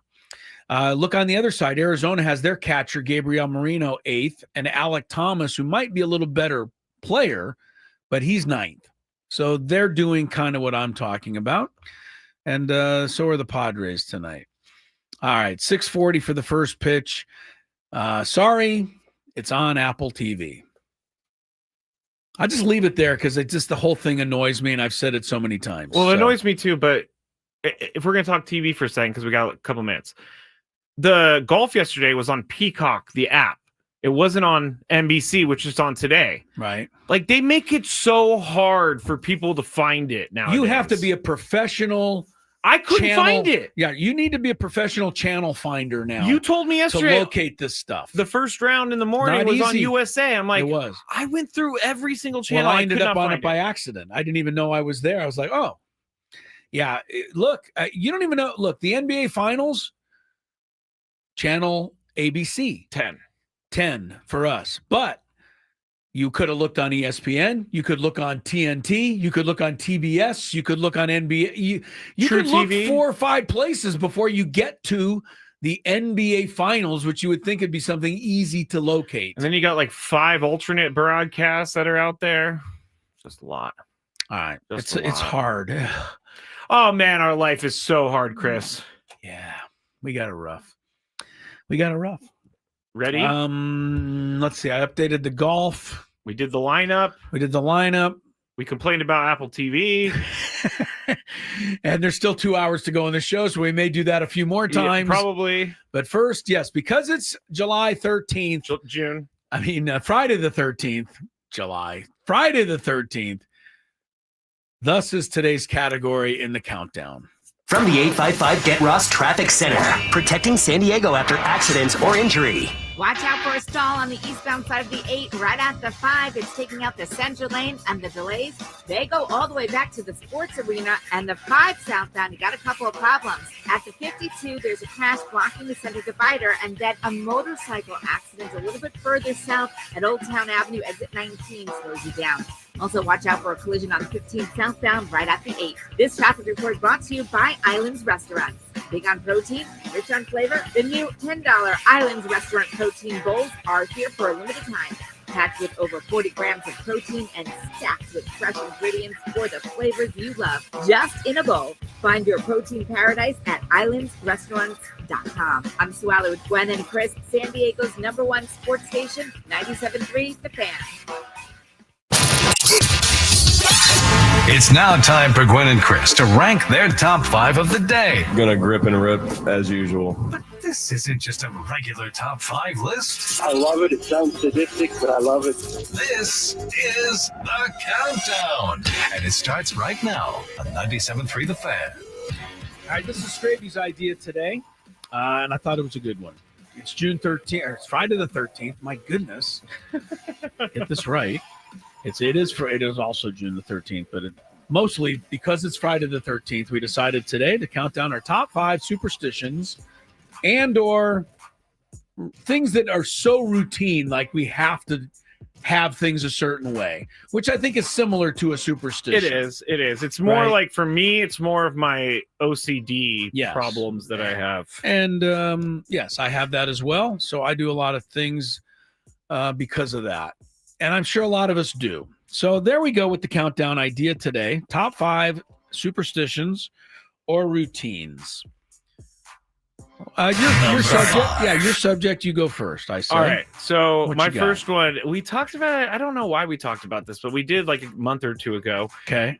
Whenever I leave my house, if I exit a door, I will check that door about 3 times before I'm able to leave. What do you mean check it? Like check that to it's make sure it's closed? locked. Yeah, Or that check it's to make sure. locked? Like if it's a garage door, Yeah. I will watch the garage door go down, and I will sit there to make sure the garage door doesn't go back up, and then I will sit there a little bit longer just to make sure that everything's fine. I have been halfway to work, Chris, and my OCD goes crazy, and I go all the way home just to make Halfway. sure. That's like 20 minutes away. I know. You've It's done that? just once, but I have done it. Some All right, days so you it's obviously really bad. that's an OCD thing. Oh, totally. They have medicine for that now. I You take might a lot wanna of medicine already. I know you might want to check into some other because I that, might. It's becoming stronger too. The right. OCD. That can be very troubling, to think that something is not locked and not be able to talk yourself into the fact that it's locked. A friend told me I need That's to a tough station one. a webcam on these doors so Oh. that I could go and Well, make sure that. But then then my you could brain look will in your go. phone. I wonder if the camera feed's actually working. Okay. Yeah, you're crazy. That one really is. I thought bad. I was crazy. I'm not. Like after even hearing that Chris, do you one. ever do this? I go and I'll lock the door. Mhm. I will shake it, get in my car, and be like, I gotta go. I gotta go No, shake the door No, again. I've not done that. Okay. I've done that. I've had a lot of OCD issues in my life, and I now kind of laugh at most of them, but I've not had that one. All right, I'm going to start with one that I think is kind of funny to me. Funny. I may be the only person on earth who does this, but I do it. If I'm watching a rerun of the television show Cheers, or happen to be watching a clip on YouTube or something, because as you know, if you ever look up once that you want to watch some Cheers episode on YouTube, you're going to get a million. They then feed them to you Yes. endlessly, right? Feed them is a great way. Right. So every time now that Norm walks into the bar at Cheers, I have to acknowledge it wherever I am and go, Norm. Okay. I can't get past it. What does Lori say about this? She thinks it's ridiculous. Okay. What are you doing? I'm over there on the, looking at my feet. Norm. Anyway, I guess have to can't do that. I guess I can't because sometimes I'll do the strike call for no reason. Okay. Like if something happens in the hallway and I'll just go. I have a reason that I do the Norm thing. I mean, because something terrible will happen if I don't. Okay. Thank you for keeping us all safe. I guarantee you, if you put a clip of Cheers up right now on one of those TVs and the Norm walked in, I'd have to stop the show and go, Norm. I'm gonna test this theory one day. Test it. Number 4. My number 4 has to do with golf. And if I start a round with a golf ball and I par or birdie the hole, I have to use that golf ball until I lose it. Whoever changes their golf ball? Oh, people change it all the time. They do? Oh, yeah. I have never changed a golf ball. If you just have 2 golf balls in your pocket, you just pick whatever. No, I have to use the same golf ball until I lose it. Oh, I want the same golf ball. And I am also quite pleased at the end of the day if I made it through with one golf ball. Yeah, me I too. think that's an incredible achievement. It is an incredible achievement, and I'm with you on that. So But you have to do it. Have to. I even put the other golf ball away so I don't mess it up. Because if I start with a par or a birdie, that golf ball is clearly a good golf ball. Of course. So. That makes perfect sense. I don't find that to be strange at all. Okay. Here's one that you might find a little strange. And I actually don't do this one. Or I don't believe in this one. Okay. But in looking up crazy superstitions today, I came upon this one. And I did not know it. So I'm going to share it with the rest of you and see if anybody else does this or feels this. Okay. According to legend, and the legend mostly I had to read up on this. According to the legend, it all started mostly in Germany. But if you click glasses and go cheers to somebody, you do that often, right? Mm-hmm. We all do, right? Cheers, just say cheers. Yeah. But if you are holding a glass of water when you clink cheers, according to the legend of superstition, you are actually wishing death upon the person you are clicking your glass to. What if you don't drink? You don't get in the clicking. You don't do the cheersing? I guess. You can't do it. This is a weird one. I thought so. And the more I thought about this, my wife drinks pretty much nothing but water. So apparently she has wished me death thousands of times. Oh, that's okay. Now it all makes sense. Right? Now it makes sense because she clicks with water. We both click with water all the time. I never heard this. But I may have to, put this into practice now. Now I understand why Lori always wants to cheers me everywhere we go. She's wishing death upon you as well. That is a strange one. Yeah, anybody else know that one? I have not heard it, but I read about it a couple different times today and looking up this subject. Number 3. All right, now this one is probably, it actually is in another OCD thing, but the TV volume or the car volume, when you have a number assigned to the volume level, it has to be an even number. I will not stop. Whoa, I'm the opposite. You're odd? I have to have an odd number. Oh, I'm always even. Really? No, my even volume numbers is make me feel better for some reason. Same for me, but the other way. Really? Yeah, I didn't even put that on my list, but yes, I've never had the volume at anything other than an odd number on my car or wherever a number is assigned to it.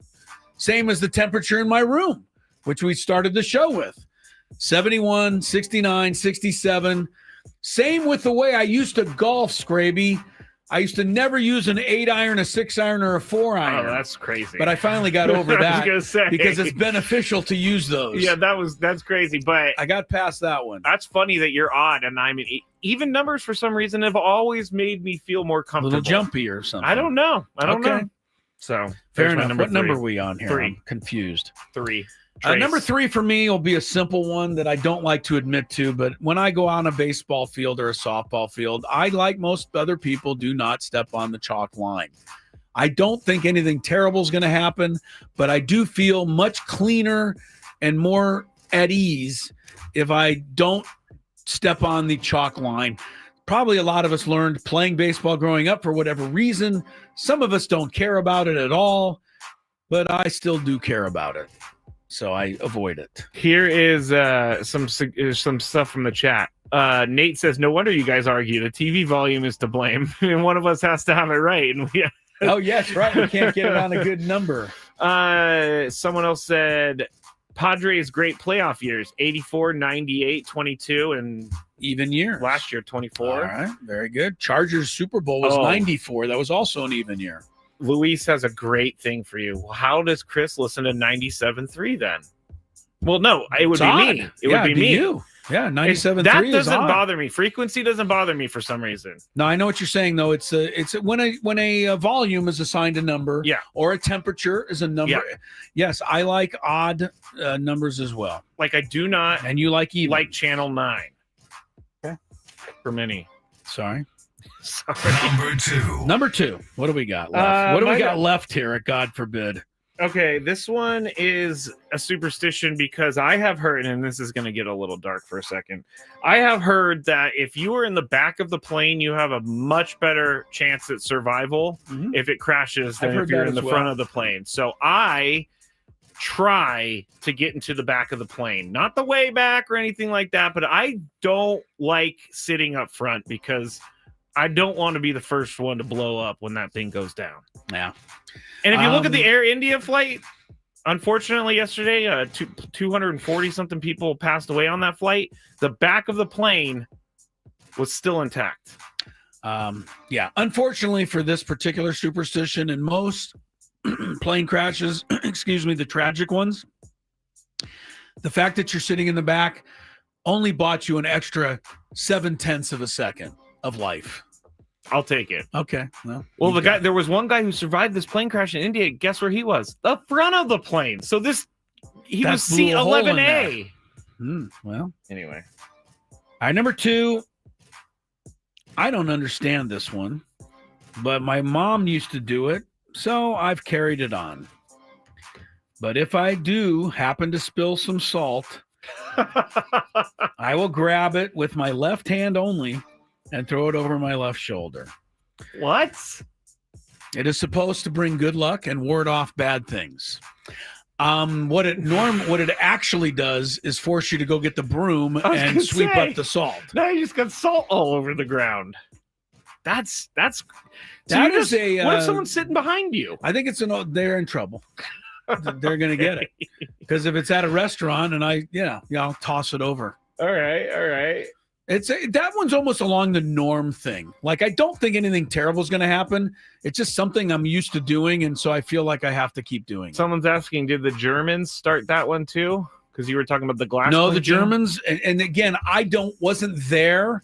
This is my research and reading up on this stuff today, that the Germans were the one on the clinking of the glass. Okay.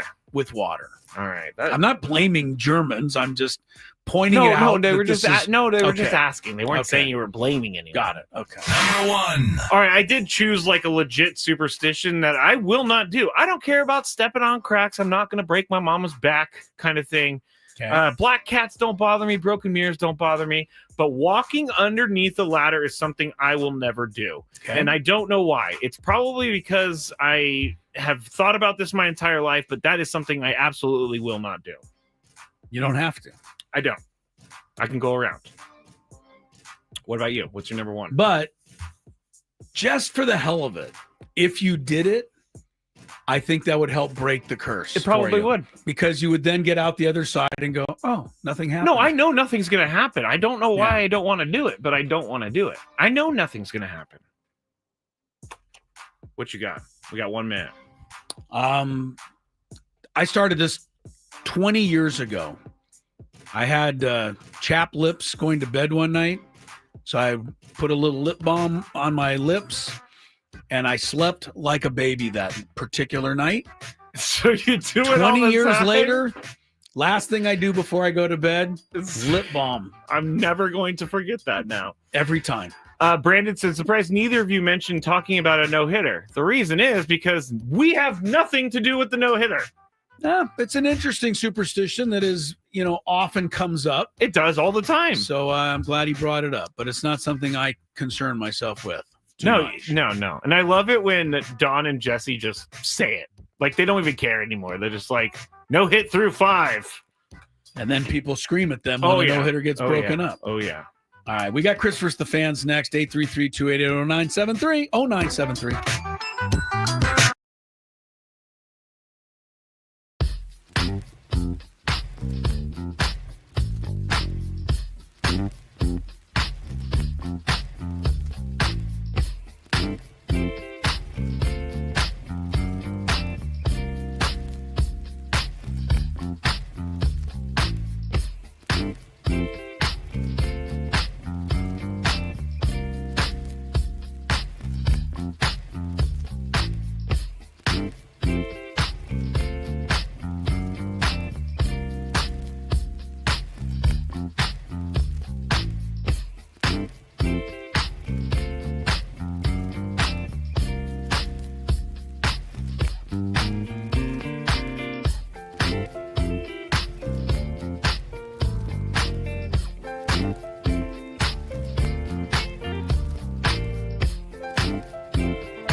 7-3 The Fan. Chris Ello, Tony Gwynn Jr., and Matt Skraby. Rolling along here until about 5:30, a little after 5:30. Then Sam Levitt checks in with the Padre pregame show. Tonight, Padres Diamondbacks. Game 1 of a 3-game series. First meeting of the year between these division rivals. Dodgers begin play. 1 game up on the Giants. The Padres are 2 back. And the Dodgers and Giants play each other tonight in Los Angeles. Well, at least they can hopefully beat up on each other. Well, they will. I mean, somebody's going to lose. Well, I mean, one of the team. I just need both of them to lose. At least you can't have one that. game. Oh, Padres will be in LA next week for 4 games starting on Monday. But the Diamondbacks are first up. Kolek on the hill tonight. Ryan Nelson, who's been actually pretty good, right-hander for Arizona. Game's on Apple TV, which means I won't watch it, nor will I even attempt to find it. As you know, I have Apple TV. I have it. I pay for it. You should watch it then. I won't. I refuse. Maybe I should put this in the superstition category. I refuse to watch sporting events streamed unless it's like a Miami playoff game. That's all I'll do. The rest is like, forget it. I'm boycotting until I absolutely in my life have to watch all sporting events streamed. But until then, not doing it. Skraby, not doing it. All right. Not going there. All right. U.S. Open golf. There are a few guys left out on the course today. But our guy from San Diego State, J.J. Spahn, well done. 2 over today, 2 under for the tournament.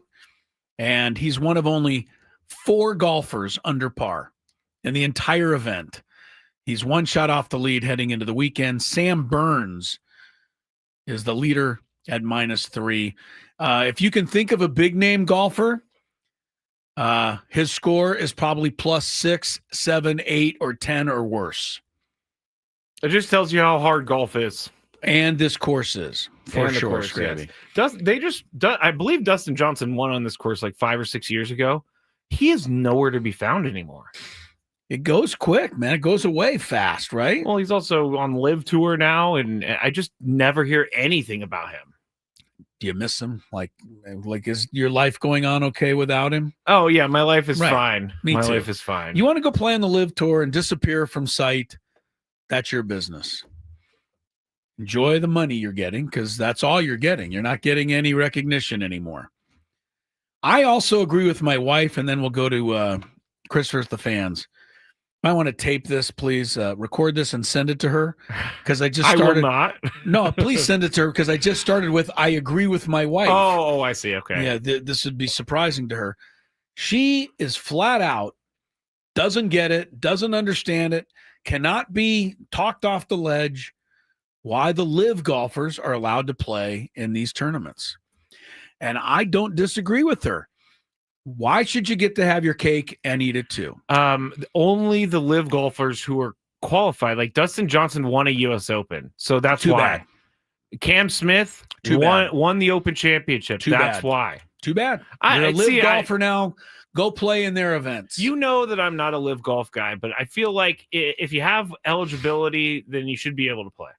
I don't. Because then that also takes some of the best golfers in the world out, and then we're looking at some amateurs that are just terrible. Too bad. That's how golf decided it should be, and Live decided that. Okay. Chris versus the fans is coming up right about now. It is a chance for you to earn yourself at least a qualification for a trip to beautiful Las Vegas. Skraby will tell you the entire grand prize after we introduce the segment. If you had one shot, one opportunity to take down the human almanac himself, howdy do. Now is your time. Listen to me, this guy is dangerous. Now is your opportunity to win a prize. Well, I hope you know what you're in for. Chris versus the fans starts now on 97.3 The Fan. All right, I should have said our countdown was brought to you by Spiros. If you love Mediterranean food, Spiros. Try Spiros for authentic Mediterranean cuisine in Coronado or La Jolla for dining or takeout options.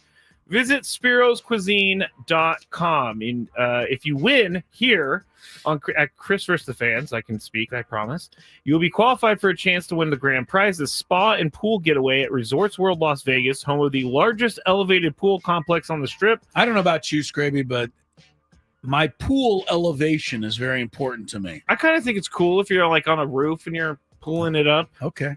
You like it. You will receive a 2 nights. They're not marketing to us, Chris. I understand. We're not spa guys. Although I have heard that spas are fun. Anyway, you will receive a 2-night stay at Resorts World Las Vegas, dine poolside at one of the 5 unique pool experiences, and experience the ultimate in relaxation and wellness at Awana Spa, one of the largest co-ed spa facilities in Las Vegas. To book your summer stay, please visit rwlasvegas.com. Also, we are not including it here, but hold on, Chris. We have another pair of Padres Royals tickets to give away for June 22nd. So not in this segment, but before the end of the show, we will give those away. Don't go too far away because it's going to be soon. Yes. That we'll figure out a way to give you a chance to win Padres Royals tickets. Very good. What did you need, sir? Did you get Antonio Brown in the Big Five? He is in the Big Five. He is also in trouble. But what else is new? Did he get found yet? We'll discuss. Okay. In the Big Five. I mean, have you seen the video? No. Okay, you got to see the video. All right. Well, and we'll see it in the Big break. Five. We'll do that in the break. All right, first up, here we go. Well, I got to do the rules. Oh, the rules. You have to make it through 3 questions. Each question will get more difficult. If you get the question right, you move on. If you get it wrong and Chris gets it right, you're eliminated. But if Chris gets it wrong, then you move on to the next question or you win. If you're a first-time player, let us know before you get into it, and you'll get that question for free today. Very good. Today. That's what I meant to say. All right, let's go to our first contestant. Let's go to Jason out there. Hello, Jason. Start with Jason today, huh? Hi, Jason. How you guys doing? Pretty good, sir. You ready to play? Go Padres. Go Padres. Go Padres. All right. All right. I think that means he's ready to play. That's a nice thing to say. It'll earn you no good favor, though, on this particular segment. All right. Jason, who won the Masters earlier this year?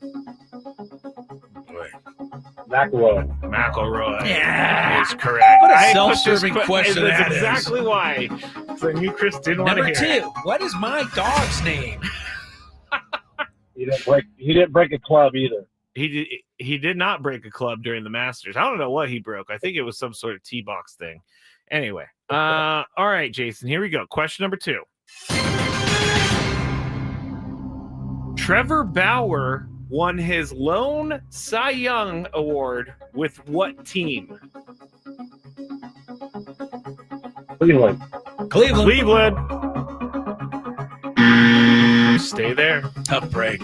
I remember this because it was in the short season, the 2020 year. He pitched 1 year for the Reds.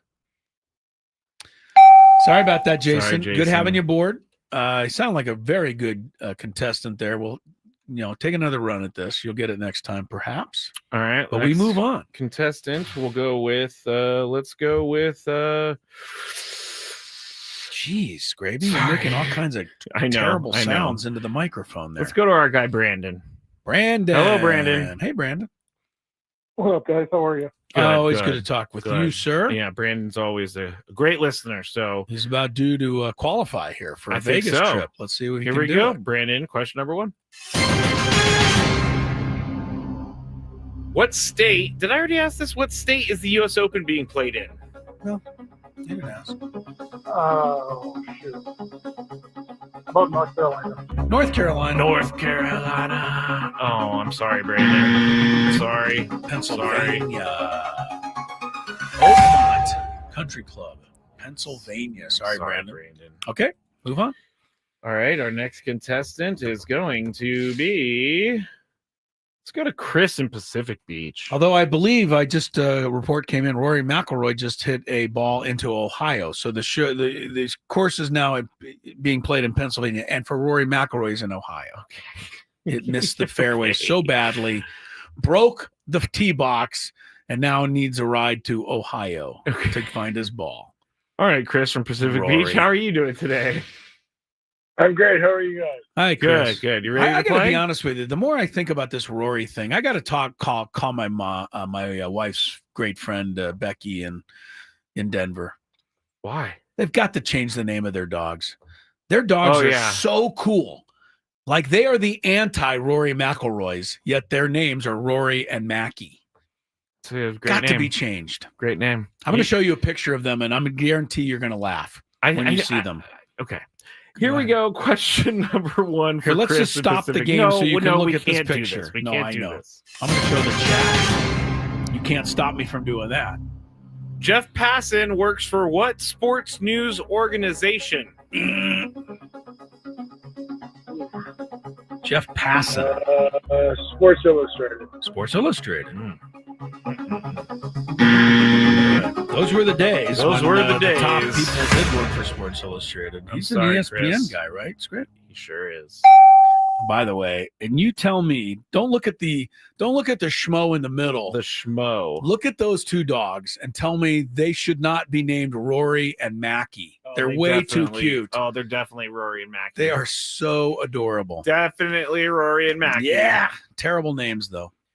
Go ahead. Okay, your hatred for Rory McIlroy is getting creepy. It's deep. It's Yeah, getting creepy. It's deep. Let's go to I did not screen your name. I'm sorry. Let's go to Andy. Hi, Hello, Andy. Andy. Hello? Hello. Andy's distant there. I'll come back to you, Andy. Yeah, we have to come back. Let's go to Hayden. Hayden. Hello, Hayden. Let's go. How we doing, boys? Very good, Hayden. There Good we to go. have you aboard. This sounds like a nice, strong line. Signal? Yes. All right, Hayden. Let's go to question number one. Where is Game 4 of the NBA Finals being played tonight? Oh, jeez. Where is the game? Well, I mean, it's You got a one of two 50-50 places. shot. Yeah. Yes, You got a 50-50 here. Let's go Indiana. Indiana. Correct. Nice guess. Nice guess. Very good. All right, we're gonna Wow, true guess. Well, you hit one. Good for you. Question number After you're done, you can go buy a lottery ticket. Maybe today's your day. 2. What current and active golfer has finished second the most times at the U.S. Open? Current and active golfer. He is kind of famous for finishing second at the U.S. Open. That's I why it's must question say. number 2. Yeah, he is pretty famous for doing this if you follow golf at all. Do you know Hayden? Rory? Rory McIlroy? He says. Rory McIlroy. I feel like you did that to him, Chris. You put Rory in his head. Oh. Doesn't sound like he would have got it because, I mean, Phil Mickelson's a hard pull at this stage in his career. But I'm going to go with Phil. He's finished second. Sorry, Hayden. 6 times. Yeah. He's actually hasn't done bad. I think he's going to make the times. cut this weekend, Phil. Yeah. I think he he's looks- plus he 5 or looks to be. so. All right, we're running out of time, so we got to do a tiebreaker. What you got? What player? Jason Worth. Werth. The baseball player with the big beard? Yeah. That is a random one. Well, that's the idea of this segment. I know. It's How got to did be you even somebody come up totally with that? random. Because I was on Baseball Reference and they have pictures of like 8 players on the front Yes, page. I do know that. And I ran my Mouse over the it? mouse over his name. Okay. So he's the guy. All right, so we're going to do the tiebreaker. Let's go to our contestant. It is Scott in Carlsbad. Hello, Scott. Hey, Scott. Hello. Hello. Do you know how to play the tiebreaker? I do. All right. Okay. He's ready to roll. All right. So quickly, I'm going to ask Chris for a question, or I'm going to ask Chris a question. He's going to give me a number answer. Right. And then Scott is going to guess whether the actual answer is higher or lower than what Chris said. Yes, he is. So, Chris, Mm-hmm. what is Jason Worth's career WAR? Oh, brother. I hate war. I know. I mean, I hate war in more ways than one, by the way. Yes. Just- You hate all types of war. Yeah, I'm not a fan of war. I take it back. One type of war I like. Always thought it was fun as a kid. The card game war. Oh, okay. That was always kind of fun. Forever. Yeah, I know. Sometimes it lasts a long time too. His career war. I don't know how many years did he play. 15. 30? I don't know. 2 30. per year? I don't know. 30 Okay, is my that's fine. guess. 30. Scott, is the actual answer higher or lower than 30? I'll go lower. Lower. You Got are it. the winner, Yay. Chris. I gotta say, you were extremely close. Oh, really? What is it? 29.2. Oh, wow. I was close. That is his career WAR. So. Okay. Well, good for you. All right, Scott. Scott, you're the winner of Chris with the Fans. Tony right and I there. talking about Game 4 of the NBA Finals tonight. Give you a little hint. We're not nice to the Thunder. That's coming up after a break and a check of traffic. From the 855 Get Ross.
but hey, we'll I take had to it. find it. Yeah.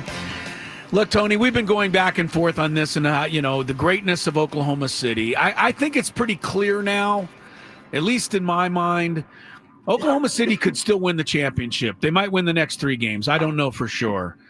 But any notion of them being a super team and one of these great teams in NBA history that everybody told us they were is quickly going out the window as I watch this series, because Indiana now has beaten them twice in games that have come right down to the wire, and it has been Indiana that's made the plays down the stretch. Listen, first of all, you and I have not gone back and forth on this because you and I were the only two that thought the Pacers had a chance in this series. I think it's been funny that down the stretch, it's been, as you said, the Pacers that have made all the right plays. They're the ones not turning it over or not taking a bad shot. I just think they have the personnel that matches up really well with Oklahoma City, and that's proven to be true so far in this series. And I kind of fall into the same lines as you. I mean, some of the folks that talk about this were talking as though there wasn't much of a chance for the Pacers to even make this a series. I heard anything from sweep to gentleman sweep. Can't think of anybody who I've heard talk about it, and I'm sure there were, but I didn't hear anybody say anything more than one game for the Pacers. No, and here they are up 2-1 with a chance to go up 3-1. But this is why you play the games. We could do all this talking. This, to me, like, put it this way: when the Golden State Warriors got to the finals with Kevin Durant, that felt like there's no shot, and there was no reason to watch. Right. It wasn't until really even the year that Toronto won. If KD doesn't tear his Achilles, they still win, and that was like the most challenge they got. But it always felt like going into those that this was a super team and it would take it uphill. It never felt like that here in this series, but that's how people have kind of like described how this series should go, though. Yeah. No, I mean, look, you and I grew up in a different era too. I mean, the Bulls were almost guaranteed to win the finals. Yeah. The Lakers, the 80s and the Shaq Kobe Lakers, they were supposed to win the finals. They were so good, you knew they would. And of course they did.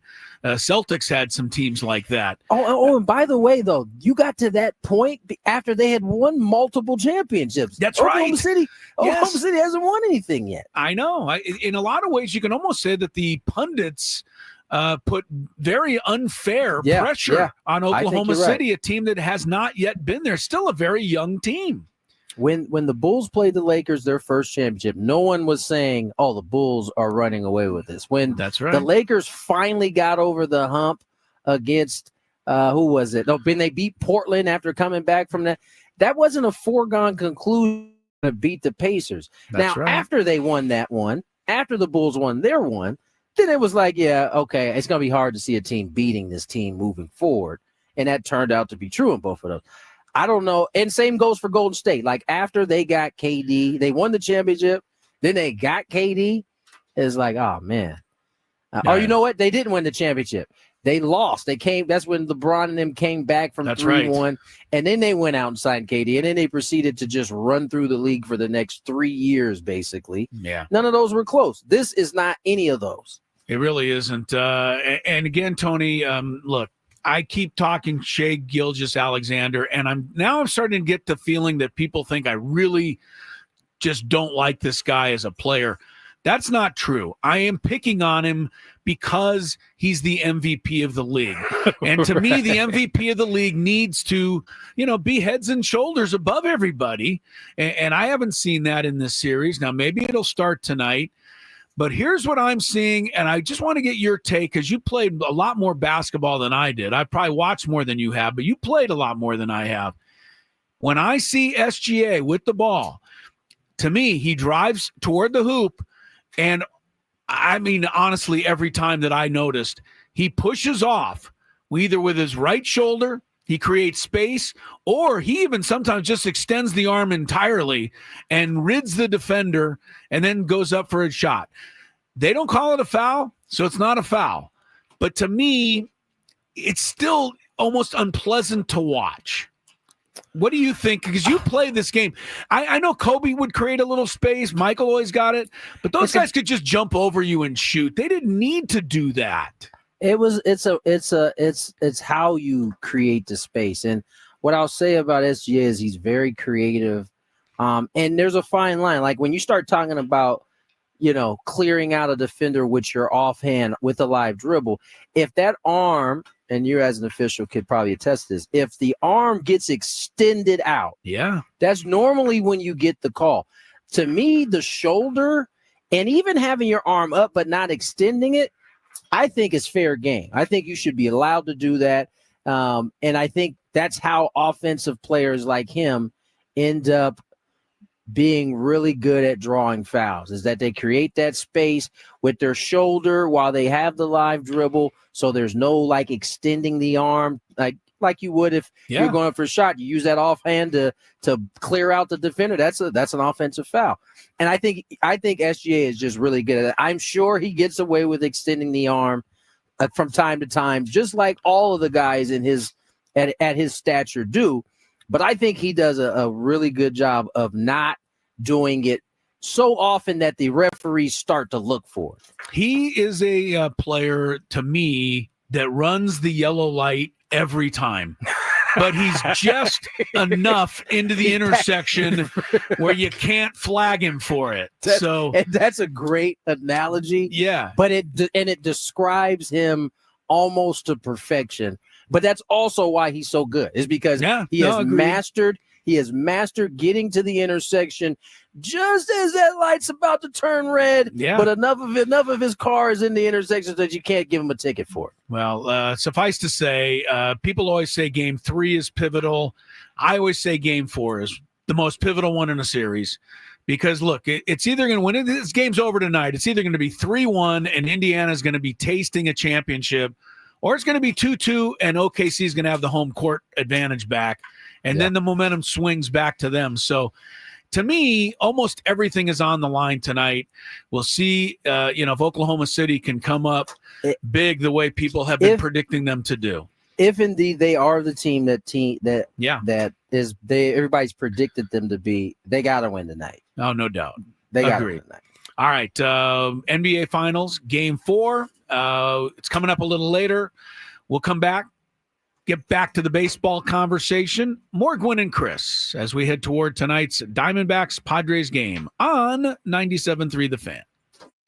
Ben and Woods on The Fan. ESPN's Jeff Passan here on Ben and Woods. This team is not a little brother. I think the Padres are the best team left, actually. I wanted to talk to San Diego because I want to further illustrate. San Diego is undoubtedly a baseball town, and that right there should be enough to understand that all these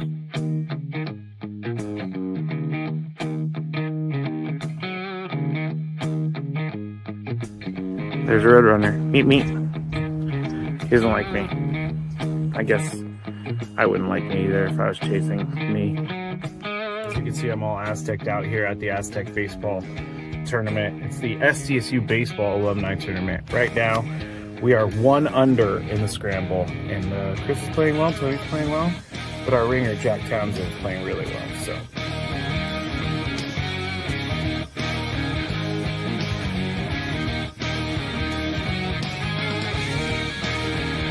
Chris says that he can't play golf, but this is the second birdie putt he's made for us. This time it was 20 feet.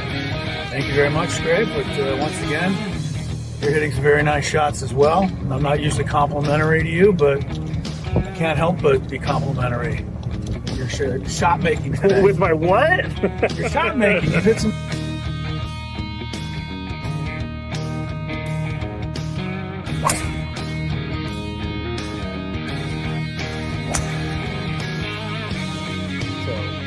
We are league 10 now, and it's getting really windy. It's actually kind of cold. I'm not gonna lie, I know we're in San Diego, but we're 3 under as a group. We just got off the birdie, and I just hit my defense.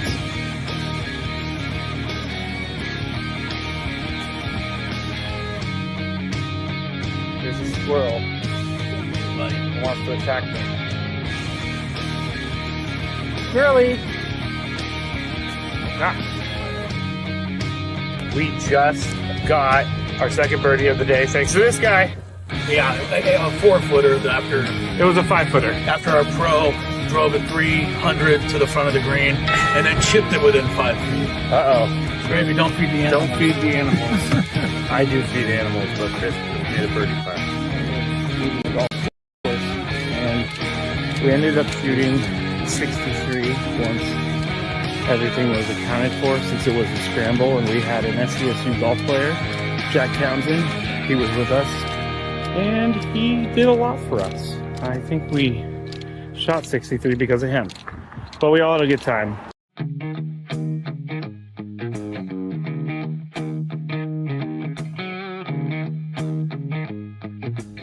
There's a Roadrunner. Meet me. He doesn't like me. I guess I wouldn't like me either if I was chasing me.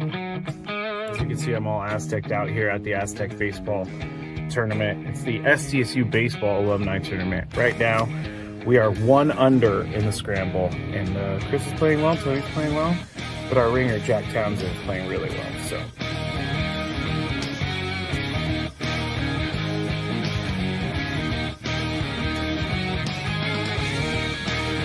So Chris says that he can't play golf, but this is the second birdie putt he's made for us. This time it was like 20 feet. Thank you very much, Greg. But once again, you're hitting some very nice shots as well. I'm not usually complimentary to you, but I can't help but be complimentary. Your shot making today. With my what? Your shot making. You've hit some.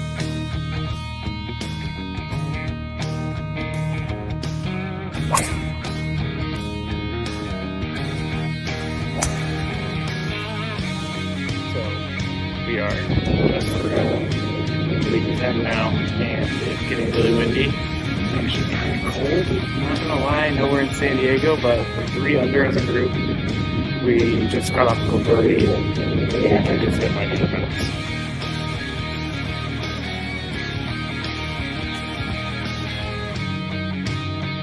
There's a squirrel. He wants to attack me. Curly. We just got our second birdie of the day thanks to this guy. Yeah, a 4-footer after. It was a 5-footer. After our pro drove it 300 to the front of the green and then chipped it within 5 feet. Skraby, don't feed the animals. Don't feed the animals. I do feed animals, but Chris made a birdie putt. Leaving the golf course, and we ended up shooting 63 once everything was accounted for, since it was a scramble, and we had an SDSU golf player, Jack Townsend. He was with us, and he did a lot for us. I think we shot 63 because of him, but we all had a good time.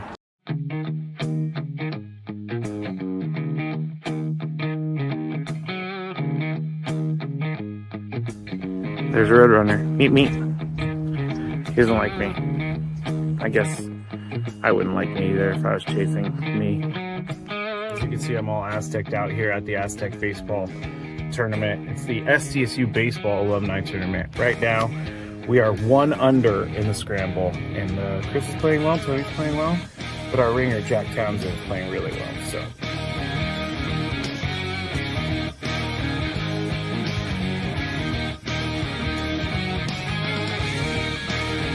So Chris says that he can't play golf, but this is the second birdie putt he's made for us. This time it was like 20 feet. Thank you very much, Greg. But once again, you're hitting some very nice shots as well. I'm not usually complimentary to you. Hoops discussion there. I want you to watch for it tonight, though, Skraby, if you tune into the game. Every time SGA gets the ball, I want you to see if you agree with me. I'm going to that watch. He pushes off, uses the off arm, shoulder, leans in. It borders on illegal every time. But they don't call it, so he can, more power to him if you can keep getting away with it. Just doesn't seem like a move that an MVP should need. That's my thing. If that's the SGA. case, then I agree. I'm going to watch tonight. Check and for see it. See what you think tonight. I'm going to. Game 4, Pacers and Thunder. Thunder favored, by the way. We discussed this in the in the Daily Gambit. Thunder's favored by 6 points. Anybody been watching the series? Not the odds makers. Not the odds makers. Well, I mean, Indiana's looked really good in 2 of the 3. But they are, that's a solid, line, 6 points. All right. College Baseball World Series earlier today. Coastal Carolina got the first win of the College World Series. They beat Arizona 7-4. Second game of the day, Louisville 0, Oregon State 0. Oh. All right. Tomorrow, Murray State, the team we're all rooting for, Skraby. I'm definitely rooting for them. I know. They take on UCLA tomorrow. I asked Braden this. So where is Murray State University? Do you know? Yes, I do. Give me a state. That's all I need. I don't even need a city. Murray State, I believe, is in Tennessee. You believe wrong. You're the only Tennessee? Yeah, I know. You love that one. Murray State is located in Murray, the city of Murray. Oh, wow. Kentucky. Oh, I was close. Yes, you were, but close is only good in horseshoes and hand grenades and dancing. My dad used to say dancing. Is Murray State where John Morant went? I think so. Yeah, okay. I think so. I think you're right. So they're decent athletic prowess over there. Not really known for being a great baseball program, but they're playing with the big boys now in the College World Series tomorrow. All right, let's get to today's Big Five, which could come with it at the end, a chance for you out there to go see the Padres play the Royals on June 22nd. So stick around after we check traffic. From the 855 Get Ross Traffic Center, protecting San Diego after accidents or injury. What a big mess on the southbound side of the 5 at SeaWorld Drive. You got 3 right lanes blocked, all because of a collision. This is exit 21 delays. They go all the way back to Balboa Avenue. It's going to cost you about 1 hour to get through this mess. And then you have 2 breakdowns on the northbound side of the 5. The first one is at Harbor Drive. It takes out the center divider. That's exit 11A. And then another stall on the exit ramp for exit 36. And watch out for a crash on the southbound side of the 15, right at the eastbound 8 connector. I'm Sue Aller with Gwynn and Chris, San Diego's #1 sports station, 97.3 The Fan. It's that time of the show when we check on the latest in sports. Only the most important topics and questions are brought to light. Stop what you're doing and listen. These news stories will astound and amaze you. The one, the only.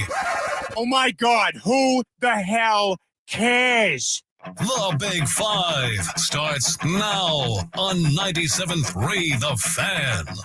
Well, first I want to say, if you're stuck in that hour-long traffic, Yeah. we are here for you. We're not going anywhere, at least for an hour. So For at least for an hour. And then we you got that. Sammy Lev after that. So Pre-game show. Yeah, I was going to just say, the young lady doing the traffic there, not Kelly today, but said an hour delay. An hour. If you're on the 5 South near SeaWorld Drive, which I think a lot of people probably are. I would think so. Yeah. It's a pretty busy spot around Friday afternoon. Take your time. What a dumb thing to say. Well, you don't really have any choice but to take your time. You know what, Chris? I've been seeing people of this because I hit traffic nearly almost every day going home. Okay. And I am now seeing people that just do not care and drive on the shoulder. Like I feel like drivers have gotten worse in the last year. I don't know. I don't know what it is, but I see more and more bad driving every single day. Every single day, Chris. I'm with you. All right. And I'm old. Number 5. So And I'm old. I'm old, so think how I react to it. You young whippersnappers, slow down. Slow down out there. That's right. All right. The Athletic surveyed players about some different things, and one of the questions asked was, quote, which manager would you most like to play for that is not your current manager, end quote. Okay. Top 4 went like this. Can I guess? Yeah. I mean, in no particular order. Okay. And I know one of them, so I'll just guess him first. Bruce Bochy makes sense anyway. Ding. Seems like a lot of people would want to play for Bruce Bochy. And they'd be right. Like, he's the all-time greatest guy. As far as the rest of the guys, I'm going to say Aaron Boone because he sticks up for his guys. I think players like that. I'm guessing. He's not on the list. Not on the list. Okay. Terry Francona is on the list. Is on the list. This is an active manager, right? All active. Yeah, because Dusty Baker, I don't believe, is active today. He might be active tomorrow, but not today. This is difficult in the sense that I'm, trying to think of every team out there. Should I go ahead now? Yeah, just give them to me. All right. Bruce Bochy is number 1. Terry Francona is number 2. Stephen Vogt is number 3. Really? And Craig Counsell is number 4. Steve, okay. What does Craig Counsell show anybody? I don't know. He doesn't look like the guy I'd want to play for. My question. Oh, you have a question? And I'm going to steal it first today because I think I have a good answer for this. All right. What do these guys have in common that makes them managers players want to play for? Okay. My guess is that they're all former players and they all get it and they all have successful teams. So I would say that players want to play for a former player and successful. That's what I would say. What do you think? No, I would disagree with you. Okay. I think they do have it in common that they're all former players, but I don't think that's what makes people want to play for a manager or a coach. I mean, Vince Lombardi, he played, but like college back in the 50s, and not all the great coaches were players is what I mean. I think what makes somebody you want to play for is somebody that, understands you, tries to understand you, cares about you, fights for you, is knowledgeable, and, is willing to communicate well. I think those stories get along. I think the managers that run into trouble are the ones who think they're all that and show up to work every day and lock themselves in their office because they're just a little bit too smart and sharp to hang out with the players. Yeah. I think those are the guys that get in trouble. But I also think there's more than 4 that are good managers in baseball. Oh, right? yeah. I just chose the top 4. They had like 10, 15 managers, but those were the top 4 vote getters. Okay. So Number 4. All right. Former NFL wide receiver Antonio Brown is no stranger to controversy, but this time he may be in trouble he can't get out of. Police have issued what? I'll believe it when I see it. Because he's gotten out of every single thing so far. As a matter of fact, the next time I commit a really bad crime, I'm calling Antonio Brown to come defend me because apparently he can get out of any predicament. I don't know that he's getting out of this one. All right, we'll see. Police have issued a warrant for his arrest stemming from an incident on May 16th at a celebrity boxing event. Per the warrant, police found video footage that seemingly showed Brown punching another person and starting a fight, with the footage later appearing to show Brown grabbing the gun of a security officer and running back to the person he had initially punched. Cell phone footage captures 2 gunshots as Brown approached the alleged victim, with the accuser ducking. The alleged victim, who said that he has known Brown since 2022, told police 5 days later that Brown ran toward him with the gun and shot at him twice, potentially grazing his neck, per the warrant. Just to think what Brown would have done if he didn't know the guy. Yeah, he's... obviously, we don't, and this is kind of I didn't really know what to ask, but this is kind of a weird question. Chris, obviously we don't know for sure, but do you think this is CTE related? Oh, I think it has to be looked at. Because the only sorry. No, go ahead. His behavior has been so erratic. It has been. I'd also, before I answered that, though, I'd have to look at all of the stupid things that he's done to see that all of them were later in his career. I think they were. So, yeah, I think it's something that's fair to look into. But regardless, it's no excuse for most of his behavior, which is just pitiful. I must say. Yeah. Look, CTE is no laughing, matter. It's not a joke. No joke. It's real. Yeah, it's real. We've seen this, but doesn't give you the excuse to totally act like a criminal like Antonio Brown does.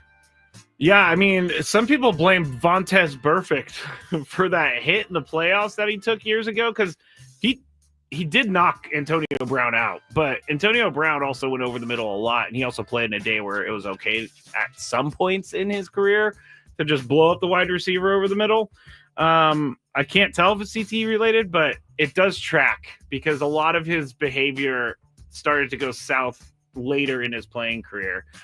But maybe this is just who he is, Chris. Maybe. Maybe we'll find out. But this seems bad. Stealing a gun off of a security officer's hip, shooting somebody, and then shooting at someone while a lot of people were around. Like the video, the gunshots are very clear, and you could see a lot of people freaking out after that started happening. So I don't know that he's getting out of this one. I'll bet you a couple bucks on the side. That guy's really elusive. It's on video. As a matter of fact, when you told me the story or read me the story, I was like, really? He's not already behind bars? Like I thought he was already in jail somewhere. Evidently not. So. No. All right. So we talked about the equivalent of being traded to Siberia yesterday. I like this story. The Brewers. We actually called for this to happen, basically. Aaron Savale, he was a Brewer, and with Jacob Mizorowski taking his spot in the rotation, he went and asked for a trade. And so the Brewers have granted him his wish, and they traded him to the White Sox. Siberia, according to a report from John Heyman. First baseman Andrew Vaughn is headed to Milwaukee in exchange for Savale. I hope I'm saying that name right. I think you are, but it is a tough one. Okay, I'm up first. Is this the equivalent of sending someone to the Siberia of baseball? Yeah, it seems like it was very quick. He asked for the trade yesterday or something, and he got the trade. He got traded like this they morning. Wait around the Brewers, man. No, they're like, you want out? Okay, out of here. We're going to send you to the White Sox. Yeah. And so now he's a White Sox. But yeah, I mean, be careful what you wish for. It seems like he asked for the trade in a very professional manner. So it does, but I don't think that mattered to them. Well, first of all, I think they got something they think will help them. Andrew Vaughn has been a good player previously, although not recently. But I wish all guys that begged for a trade and, whined about how terrible they're being treated. First of all, I wish they could all spend an hour or two driving around some of the homeless areas in town so that they stop feeling so sorry for their terrible situations. I know. But secondly, if you're going to complain that you should be starting, I love that they traded you to the White Sox. Go start for them. Yeah. While we make the playoffs without you. Yeah, that's pretty brutal. Gotta say. Number 2. But why didn't the Padres go for him? You and I ask for this stuff all the time. And it happened. Right, it happened this time. And Aaron Savale is not a guy I really hate. So it's like he hasn't been that bad of a pitcher. I think bringing him up as a potential Padre isn't the worst thing you've ever said. But they traded him for Andrew Vaughn. I mean, yeah, it's too late now. Maybe he's now a. Maybe the Brewers didn't want to trade inside the National League. They could also the Padres could now call the White Sox and say, "Remember us? We'll take Savale. We fleeced Fernando Tatis Jr. from you many years ago." Click. Yeah. All right. So Number 2. Chris loves this topic, but Jacob Mizorowski is a 23-year-old who made his debut last night. God. He had just How old is he again? 23. Going on 123. He had just thrown his third straight ball to Victor Scott to open the 6th. When his foot landed awkwardly on the front of the mound after Brewers medical staff went out to check on him, Mizorowski exited the game and someone else relieved him. The Brewers later said Mizorowski left due to cramping in his right calf and quadriceps. He had a no-hitter at the time as well. He walked 4, struck out 5. But, Chris, are pitchers the most coddled player in sports? This isn't fair to Joe Musgrove if he's driving along. Because he's not a guy who would I don't put him in this category. Okay, let me. It's not fair to some pitchers other, the most coddled player. Yes. Like, not even near it. If you see this video of this kid, Mizorowski, understand he's 23 years old. He's 6'8", I think, or 6'7". He's throwing 100 miles an hour. He's blowing the St. Louis Cardinals away. He's in the 6th inning. He throws a pitch. And honestly, Skraby, for lack of a better term, his legs just immediately, for some reason, turned to jelly. They did. That's all they. And he looks like he's going to collapse and fall. And he looks like a deer taking its first steps. It's unbelievable. And he has to leave the game. And then they tell me he's dehydrated. I work out 6 days a week, Skraby. I'm 90 years old. I don't ever get dehydrated. You're a professional athlete with access to every possible thing you could have. You're 23 years old. In your debut. Your first game, you got a no-hitter going, and your legs just give out. Say, Forget about it. I'm done. And they had to pull him out of the game. And I just, these guys, it's happening all the time, though. This isn't just him. No. It annoys me, and I know it annoys you. It definitely annoys me. Toughen up.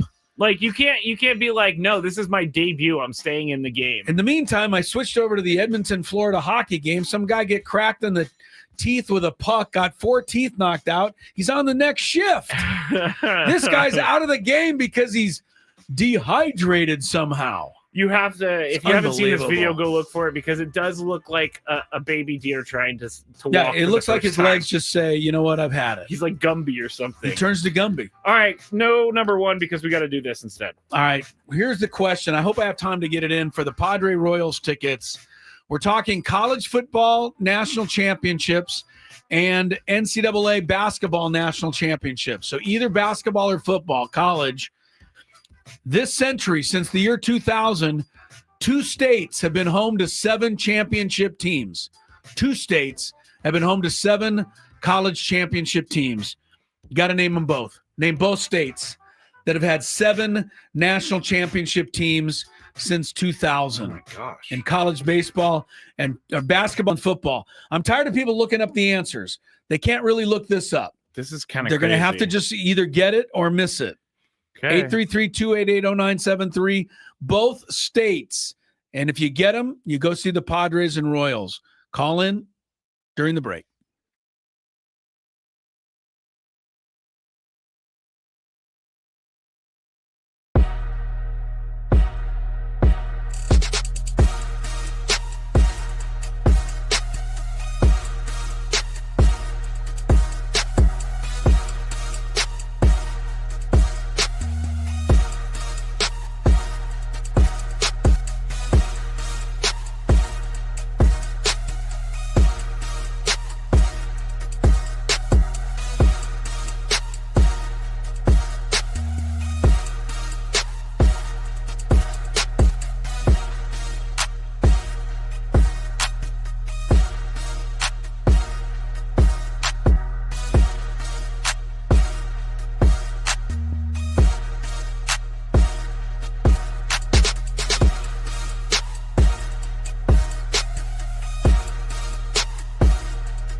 away we go with the happiest of hours, Skraby. I've That's right. upgraded the Friday happy hour now to the happiest of hours. I think since this it's is the weekend. I think this You is. know what I mean? It's I think Friday it is. plus the weekend. Yeah. Coming up, we welcome you in, Gwynn and Chris, San Diego's #1 sports talk station, 97.3 The Fan. Congrats, Jim out there. Was it Jim? Yes. Who got the Padre Royals tickets. Well done. Said it was a guess, but it was an accurate guess. In fact, we had quite a few guesses, and all of them were intelligent guesses. Like people who didn't say Montana and Kansas. That would be weird. Right? The two states that have been home to 7 NCAA football / basketball champs this century, meaning from 2000 on. I think one's more obvious than the other. Alabama was the first one. I think that's the more obvious one. That was the one that hit me. The reason is because the University of Alabama football has 6 of those championships. The 7th is Auburn won a football title in 2010. So Cam Newton won it. So that's Alabama. The less obvious one, but still gettable, is Florida. And 5 of those championships won by the University of Florida. 2 in football. Those are the Tim Tebow days. I was going to say, when was the last time that happened? Yeah, 06 and 08. And 3 in basketball. Florida won back-to-back 06 and 07 with Joakim Noah. Yep. And others. And then, of course, last year, they just won in 2025. The other 2 for the state of Florida, Florida State got a football championship behind the quarterbacking of Jameis Winston. That was a great game, by the way. 2013. And the other one has to go back a little ways, 2001. The U, Miami, Florida, won the National Football Championship. Actually, it wasn't. They lost the great game. Miami lost to Ohio State. Oh, that's the with next Maurice Claret. Right. The year after, Miami crushed, I think it was Nebraska. It was a terrible championship game, actually. So I'm thinking of the one they actually lost. You're thinking the one they actually lost. But anyway, those are the 7 for Florida, 7 for Alabama. And I don't have the list of every state, okay? I just know those are the 2 top. And Jim got it, so he's going to see the Padres and Royals. Good for him. On June 22nd. We should remind everybody that on June 23rd, if you're on the YouTube chat, you can see the box. I'm not taking it out because I don't really feel like putting it back. The Fernando Tatis bat flip bobblehead presented by Serve Pro, Padres and Washington Nationals. The bat flip bobblehead, if you can see the picture of it, but he's got Fernando's wearing the City Connects, the bobblehead is, but he has the bat actually flips around in his hand. It does. So that's kind of the big attraction here. Yes. Attraction. And that giveaway is limited to the first 40,000 fans on Monday, June 23rd. Padres, Nats on that one. I wonder if that series is going to carry over a little bit from last year spiciness. No, because it was Jerks and Profar. It was Profar, and it was Jesse Winker, who's no longer there either. Gore is still there, but no, and he's pitching very well. You I know don't how many expect DMs that I get about? if AJ Preller didn't trade away those guys, we would be good. Yeah, I'm sure you get them. You got Gore. You got Gore. You got James Wood, which is really painful. There's no question. He's probably going to be in the All-Star game. C.J. Abrams is another player. But if you didn't trade those away, you also wouldn't have Michael King or probably Dylan Cease. I'm not saying you can choose who you want, but the Padres are not completely empty in that trade, although it seems that way because Soto's no longer here. I think revisionist history is very strong. And that's why I'm trying to combat it a little bit by reminding people that the Padres still have something out of that trade. Washington got something too. I'm really worried about Michael King, though. I said last night in the Skraby show, because of things I've been reading and things that Mike Schilt's been saying, that I don't think he's coming back before the All-Star break. That's a month away. Man, he's going to have to ramp back up. Like, I just don't think it's going to happen before the All-Star break. What are you looking at? I'm trying to find any latest news on Michael King. There is none. And there really is none. Other than that he's not making a whole lot of progress. This thing went What from, did he do? This thing went from he slept on his shoulder wrong to he's been out since like May 16th or May 24th. You're not wrong. And I'm not saying the Padres were misleading us. No, I agree. It just seems like, but when he got hurt, I thought he was going to be out for like a half an hour. Like I almost thought, you know what, we're going to have Sean Reynolds started that game, remember? Yes. We're going to have Sean Reynolds start, but Michael King will be available in the 7th inning. Yeah. Like I didn't think he was even going to be gone at all. And this has now been a month, has it not? And with the chance of it being another month. Oh, okay. Adam just texted me something that Sammy Lev just sent out 2 minutes ago about this. Well, let's get the latest then. I'm not going to play the Mike Show audio, but it says that Darvish is going to throw a simulated game tomorrow, likely at the Peoria complex. That's good. Okay. On the next steps for King, quote, until he can pick up a baseball and throw it consistently, there's really no planning. That scares me. Can't pick up a baseball. Like I know he slept wrong. I read something. How? I read like something that. I mean, like, how is it that bad? Like, why, if it was this bad, why didn't he wake up in the middle of the night and go, ow, I got to move? I read maybe something he's just a really strong sleeper. I can't take this for 100% truth, but there's rumors of a bulged disc in his neck. All right. Well, I'm not going to go there. All right. Let's not get carried away. All right. Can we scratch that from the record? Yeah, please scratch it. that. There's nothing. Skraby doesn't know anything, so don't go running around telling everybody that. That's a good point, Chris. But it's also fair to say that something is wrong, right? I mean, he's not just kind of out. He's out. And he's not throwing. No, can't pick up a baseball. If he starts throwing tomorrow, he's not back before the All-Star. Well, look, Mike Shildt said straight up, there's no reason to even ask me about it again. He did until he can pick up a baseball. That is not his quote, but that's basically what he's saying. Keep asking me, fine. I have to keep telling you nothing. Because he can't even pick up a baseball. And it's got to be just as frustrating for the Padres than it is for us. Oh, for him. For him. Yeah. He's finally look, Michael King did not get born into being an ace pitcher in the major leagues. As a matter of fact, when we acquired him from the Yankees, where'd you have him slotted in? About 4th in our rotation, if that? Maybe 5th. Yeah. Certainly didn't have him as an ace, one of the best in the entire National League. No. So he finally gets to there, and then, based on what we're told, he slept on his arm wrong, and he's like, his entire season is derailed. Wow. It is quite crazy. And again, I don't think the Padres are misleading us. I just think it's very unfortunate. I don't think they knew. I think they thought he was hurt. They're going to take a look for a couple days, and now it's just on and on and on. Let's just try to look at the other news for a second. Darvish is throwing a sim game. Maybe can come back next week. Wouldn't kill me if Darvish came back against the Dodgers, the one team that he pitches pretty well against normally. He pitches well in Dodger Stadium. Could certainly use him.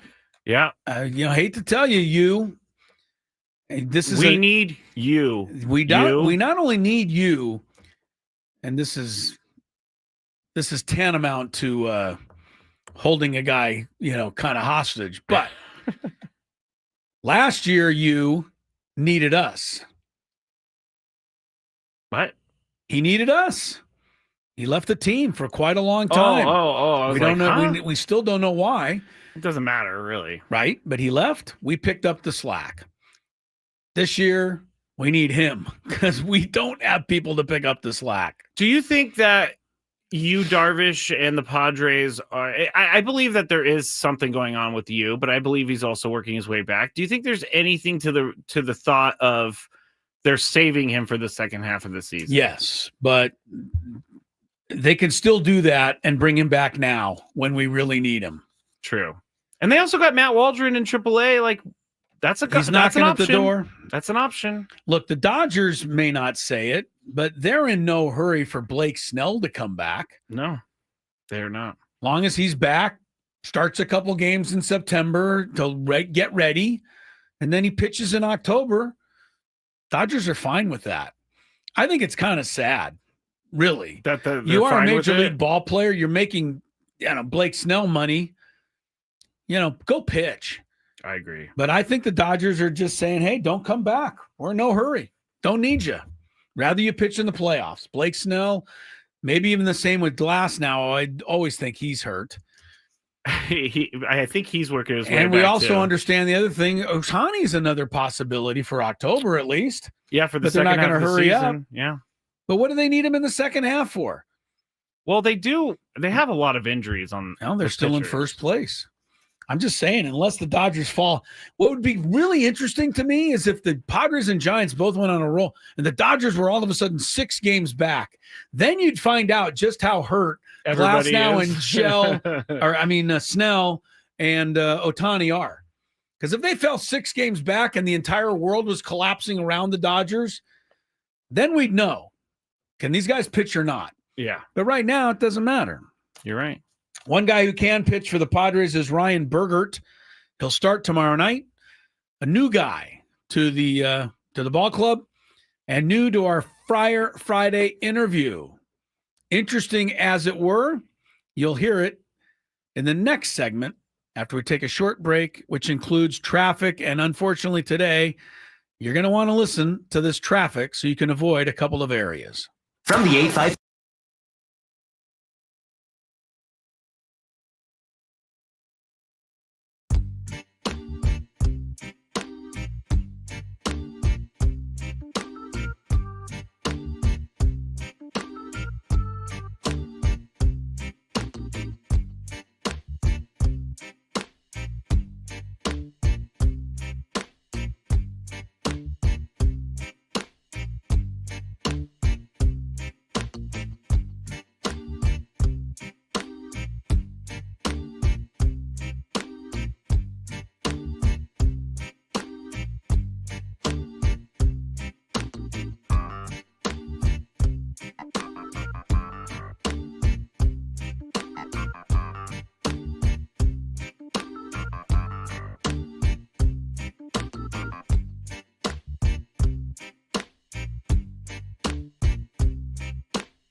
19. Only a little while till we turn it over to Sam Levitt, Padre pregame show. Our happy hour today brought to you by our friends, GL Pools.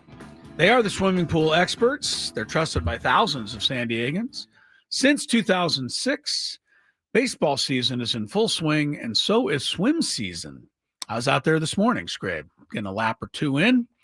Call GL Pools, mention the word radio for a free month of pool service. Since we started the show talking about temperatures, I'll point out one of my angers with swimming pool temperatures. Even though our pool is heated, I believe, to the same temperature, 80-something degrees every day, this is a nature thing. During the winter when it's freezing and I can barely, get over to the pool, I'm so cold in the morning, bundled up. People in Montana are laughing at you right now. Okay, I get there and then I step in the pool and the pool feels warm. But on a day like today, when it's nice and warm out in the morning, I walk over, step in the pool. Freezing. It feels like the pool's freezing, but it's the same pool. Yeah. Somebody explain that to me. One time. We are really hitting on some important details. No. One time, because when my parents moved into the house that they live in now, it was like 2003, and we finally got a pool as a family for the first time. Very good. Well, someone didn't know, and I'm not going to throw under the bus, Mom. Didn't know that she turned on the pool heater. So the pool was about 95 degrees, and I jumped in thinking it was going to be cold. And not too refreshing. It was shocking how weird it was to jump into a jacuzzi pool. Yeah, not refreshing, Mom. Yeah, not refreshing. All right. What was refreshing was our visit earlier today with Ryan Bergert, Padres' newest right-handed starter, 25 years young, and we found out a little bit more about him ahead of his start tomorrow night against Arizona. It is time, indeed, for our Padre Friar Friday interview, and we're really excited today to be joined by one of the newest Padre pitchers. Ryan Burgert is our guest today.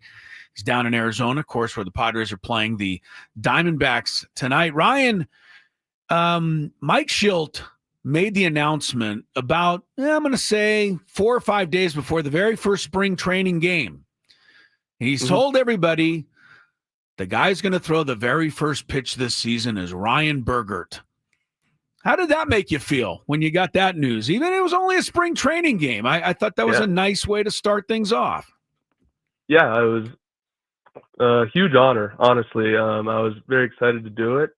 Honestly, a little surprised, but at the time being. But yeah, it was a great opportunity, and I just had fun with it. Did that get you thinking at all? Maybe this is going to be a situation where I'll have a chance to open some eyes and potentially get where I really want to go this year, which is up to San Diego?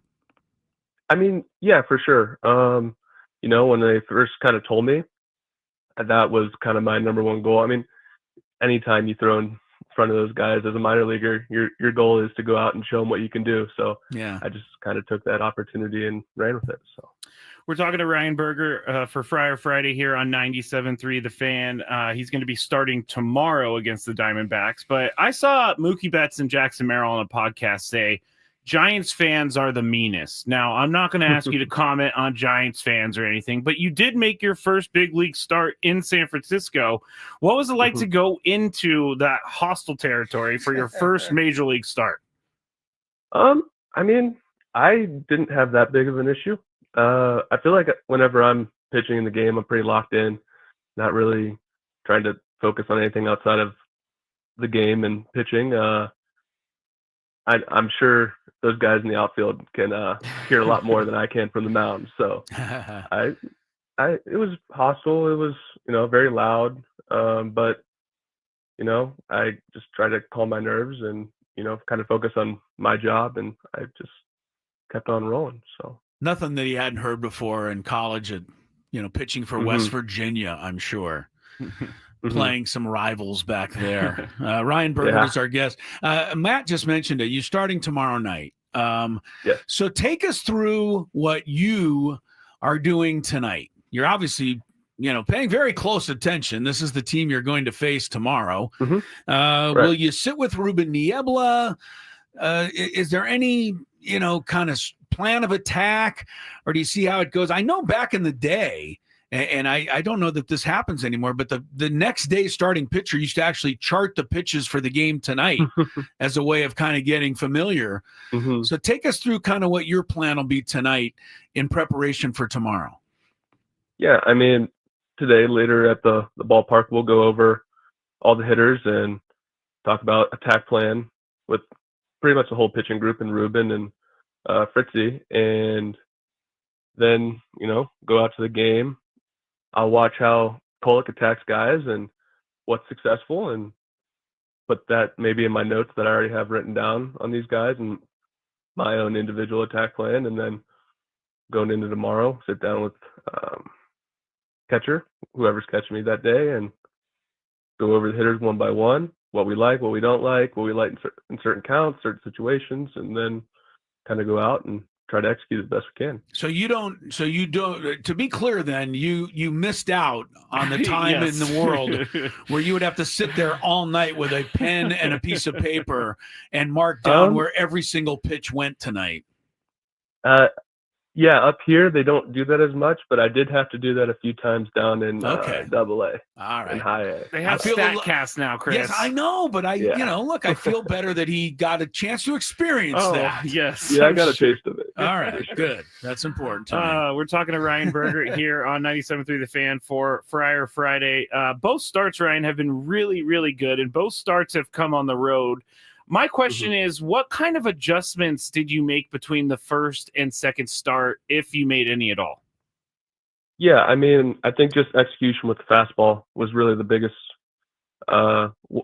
change between starts. I felt like I kind of got out of my mechanics a bit, maybe was a little jittery, a little anxious, nervous that first start, and was just trying to execute fastballs on both sides of the plate, whereas, in San Fran, I was kind of missing up and glove side a bit, where I wanted to get more in on righties. So, I mean, I think that was probably just the biggest adjustment there. But so far, really good, as Matt mentioned there for Ryan Burger. 13-plus innings, just 2 runs, 1-0 record, and a nifty 1.26 ERA. I don't think you're quite looking at all of that stuff yet, but my question this early in your big league career, where are you in terms of confidence that you belong here? I would think every pitcher's got to have an aha moment where they go, you know what? Okay, I'm in the big leagues and I can get these guys out. Perhaps you've already had that moment. Where do you feel you are in terms of confidence, pitching at this level? I'd say I'm pretty fairly confident. I'm getting comfortable, just trusting my stuff in the zone, and even if it's getting contact, it's been resulting in outs and weak contact and ground balls and pop flies. And I don't know, I feel good with my stuff, and kind of always have been, just kind of going at guys, going at hitters, and filling up the strike zone and let the results be what they are. It's kind of the way you got to pitch. I try to pitch around guys, try to go right at them. So we're talking to Ryan Bergert here on Friar Friday, 97.3 The Fan. Last one for me, Ryan. Thank you so much for your time. You said something earlier about you have notes on certain guys, and I've never heard that before. Is that something that you do, is you take notes on guys and then you can keep those? It's kind of like, I think about like golf. They always put notes in their yardage book, so they have it for all time. Is that something that you do? Like take notes on hitters? I got a notebook where I go through and watch some video, look at some data stuff, and just write a few notes down for each one that I take into my meetings with the pitching coaches and hitters, or pitching coaches and catchers. And yeah, just keep it in my notebook. I do about for every lineup I pitch against. So I got a bunch of AAA lineups and a few big league lineups in there. So yeah, just kind of keep a notebook of all the hitters. Interesting. Sounds fun. Yeah, who knows? Maybe couple of decades from now, when you're looking back on your Hall of Fame career, you can read some of these notes. And Yeah, go, I would definitely keep that notebook. You would read all that stuff I would. later on? Yes. Yes. All right, Ryan, look, it's been a great start. Tomorrow night, good luck. Keep it going. What have they told you as far as, just real quick, as far as your immediate future? Or is this one step at a time, one game at a time? And, we'll see, because we do have some pitchers potentially coming back from injuries. Right. Yeah. They haven't really told me much. I'm kind of just taking it one start at a time, and let everything kind of play out. So I'm just trying to focus on Arizona. And then after that, we'll see if there's another smart. I think it's smart. It is the way to go. And number one, and number two, what he's doing is the thing you should do, which is make their decision difficult when guys come back and say, "Hey, look, we this guy's been pitching great," and you have. Ryan, thanks so much for the time. Enjoyed meeting you. Best of luck tomorrow night, and we'll look forward to seeing you back in San Diego. Yep. Thanks for having me on, guys. All right, good stuff. Ryan Bergert. Look for him on the mound tomorrow. That's a 4:00, I believe, start tomorrow, Skrabe, or 4:30. Either way, it's on Fox national television game tomorrow, which at least you should be able to find. Yeah, that's as easy. opposed to tonight, where you're pretty much out of luck unless you subscribe to Apple TV. By the way, remember, if you do subscribe to Apple TV and you're watching the game, then download, because they'll give you the option. Yes. You can listen to Tony and Jesse's broadcast while you watch. Yes. So that is one nice thing about the Apple thing, the only nice thing I say. I have a couple of statistics that I want to just end with, and then I'm going to sit back and see if either of these things change over the weekend. One, Fernando Tatis Jr., a 188 batting average since May 1st. Fernando Tatis Jr., 2 RBIs in the last 4 weeks, both on solo homers. He has not driven in another player in over a month. Part of that is because the guys who bat ahead of him are rarely on base. Jackson Merrill, 1 home run since May the 7th. Jackson Merrill since May 12th, hitting .210. And has only 2 multiple RBI games in that span. And in both of those, he had exactly 2. Some of those numbers got to change this weekend for the Padres to come out victorious in this Arizona series. Says me. Says you. Okay. That's right. We'll see what happens. Keep an eye on both those guys this weekend. I don't know that they'll turn it around. I just said that's got to start happening. That's my big thing. Look, Sammy Levitt will tell you the real story because he's the pre- and post-game show host. I just kind of stayed at a Holiday Inn Express last night. So don't listen to me. Listen to whatever Sam tells you. I think that Holiday Inn Express commercial was maybe one of the greatest marketing kind of a genius ever. thing, right? Yeah, we still use it like 10, 15 years later. People What do you still say, refer Sam? to I don't it. even know what mic he's on, so I can't. He doesn't know what mic he's on either. All right, He's sitting over there. Never mind. This is the happiest of hours. Oh, there he is. Sam, who's on the pregame show tonight? Who are you visiting with? Anybody? That's an excellent question, Chris Thank Sello, you. and I'm happy to tell you who's on the pregame show. We'll hear from Padres manager Mike Schilt. We'll hear from tonight's left fielder, Tyler Wade, and we'll also hear from Diamondbacks radio broadcaster Chris Garagiola. Garagiola. And I'm assuming he's related to the great Joe Garagiola. is. I know he's not married. Joe Garagiola, one of the great broadcasters, by the way, was really, really fun to listen to. So good for Chris. It's a riveting way to end the week. Well, as long We're as he's not previewing- at least he's not bringing Bob Brenly on the show. I was going to say about If your you holiday. if you said Bob Brenly, I was going to disown you. I was going to say about your Holiday Inn Express line. That was a great commercial campaign. It's getting tired. Well, I think it was a while ago at this point. I So did. people may not know what you're talking about. Now they'll have to look it up. Oh yeah, you got to look it up though. Those are some fun commercials. Remember, I think it was, I can't remember what beer company, but the what's up? Oh, Budweiser. Budweiser. What's up? What's up?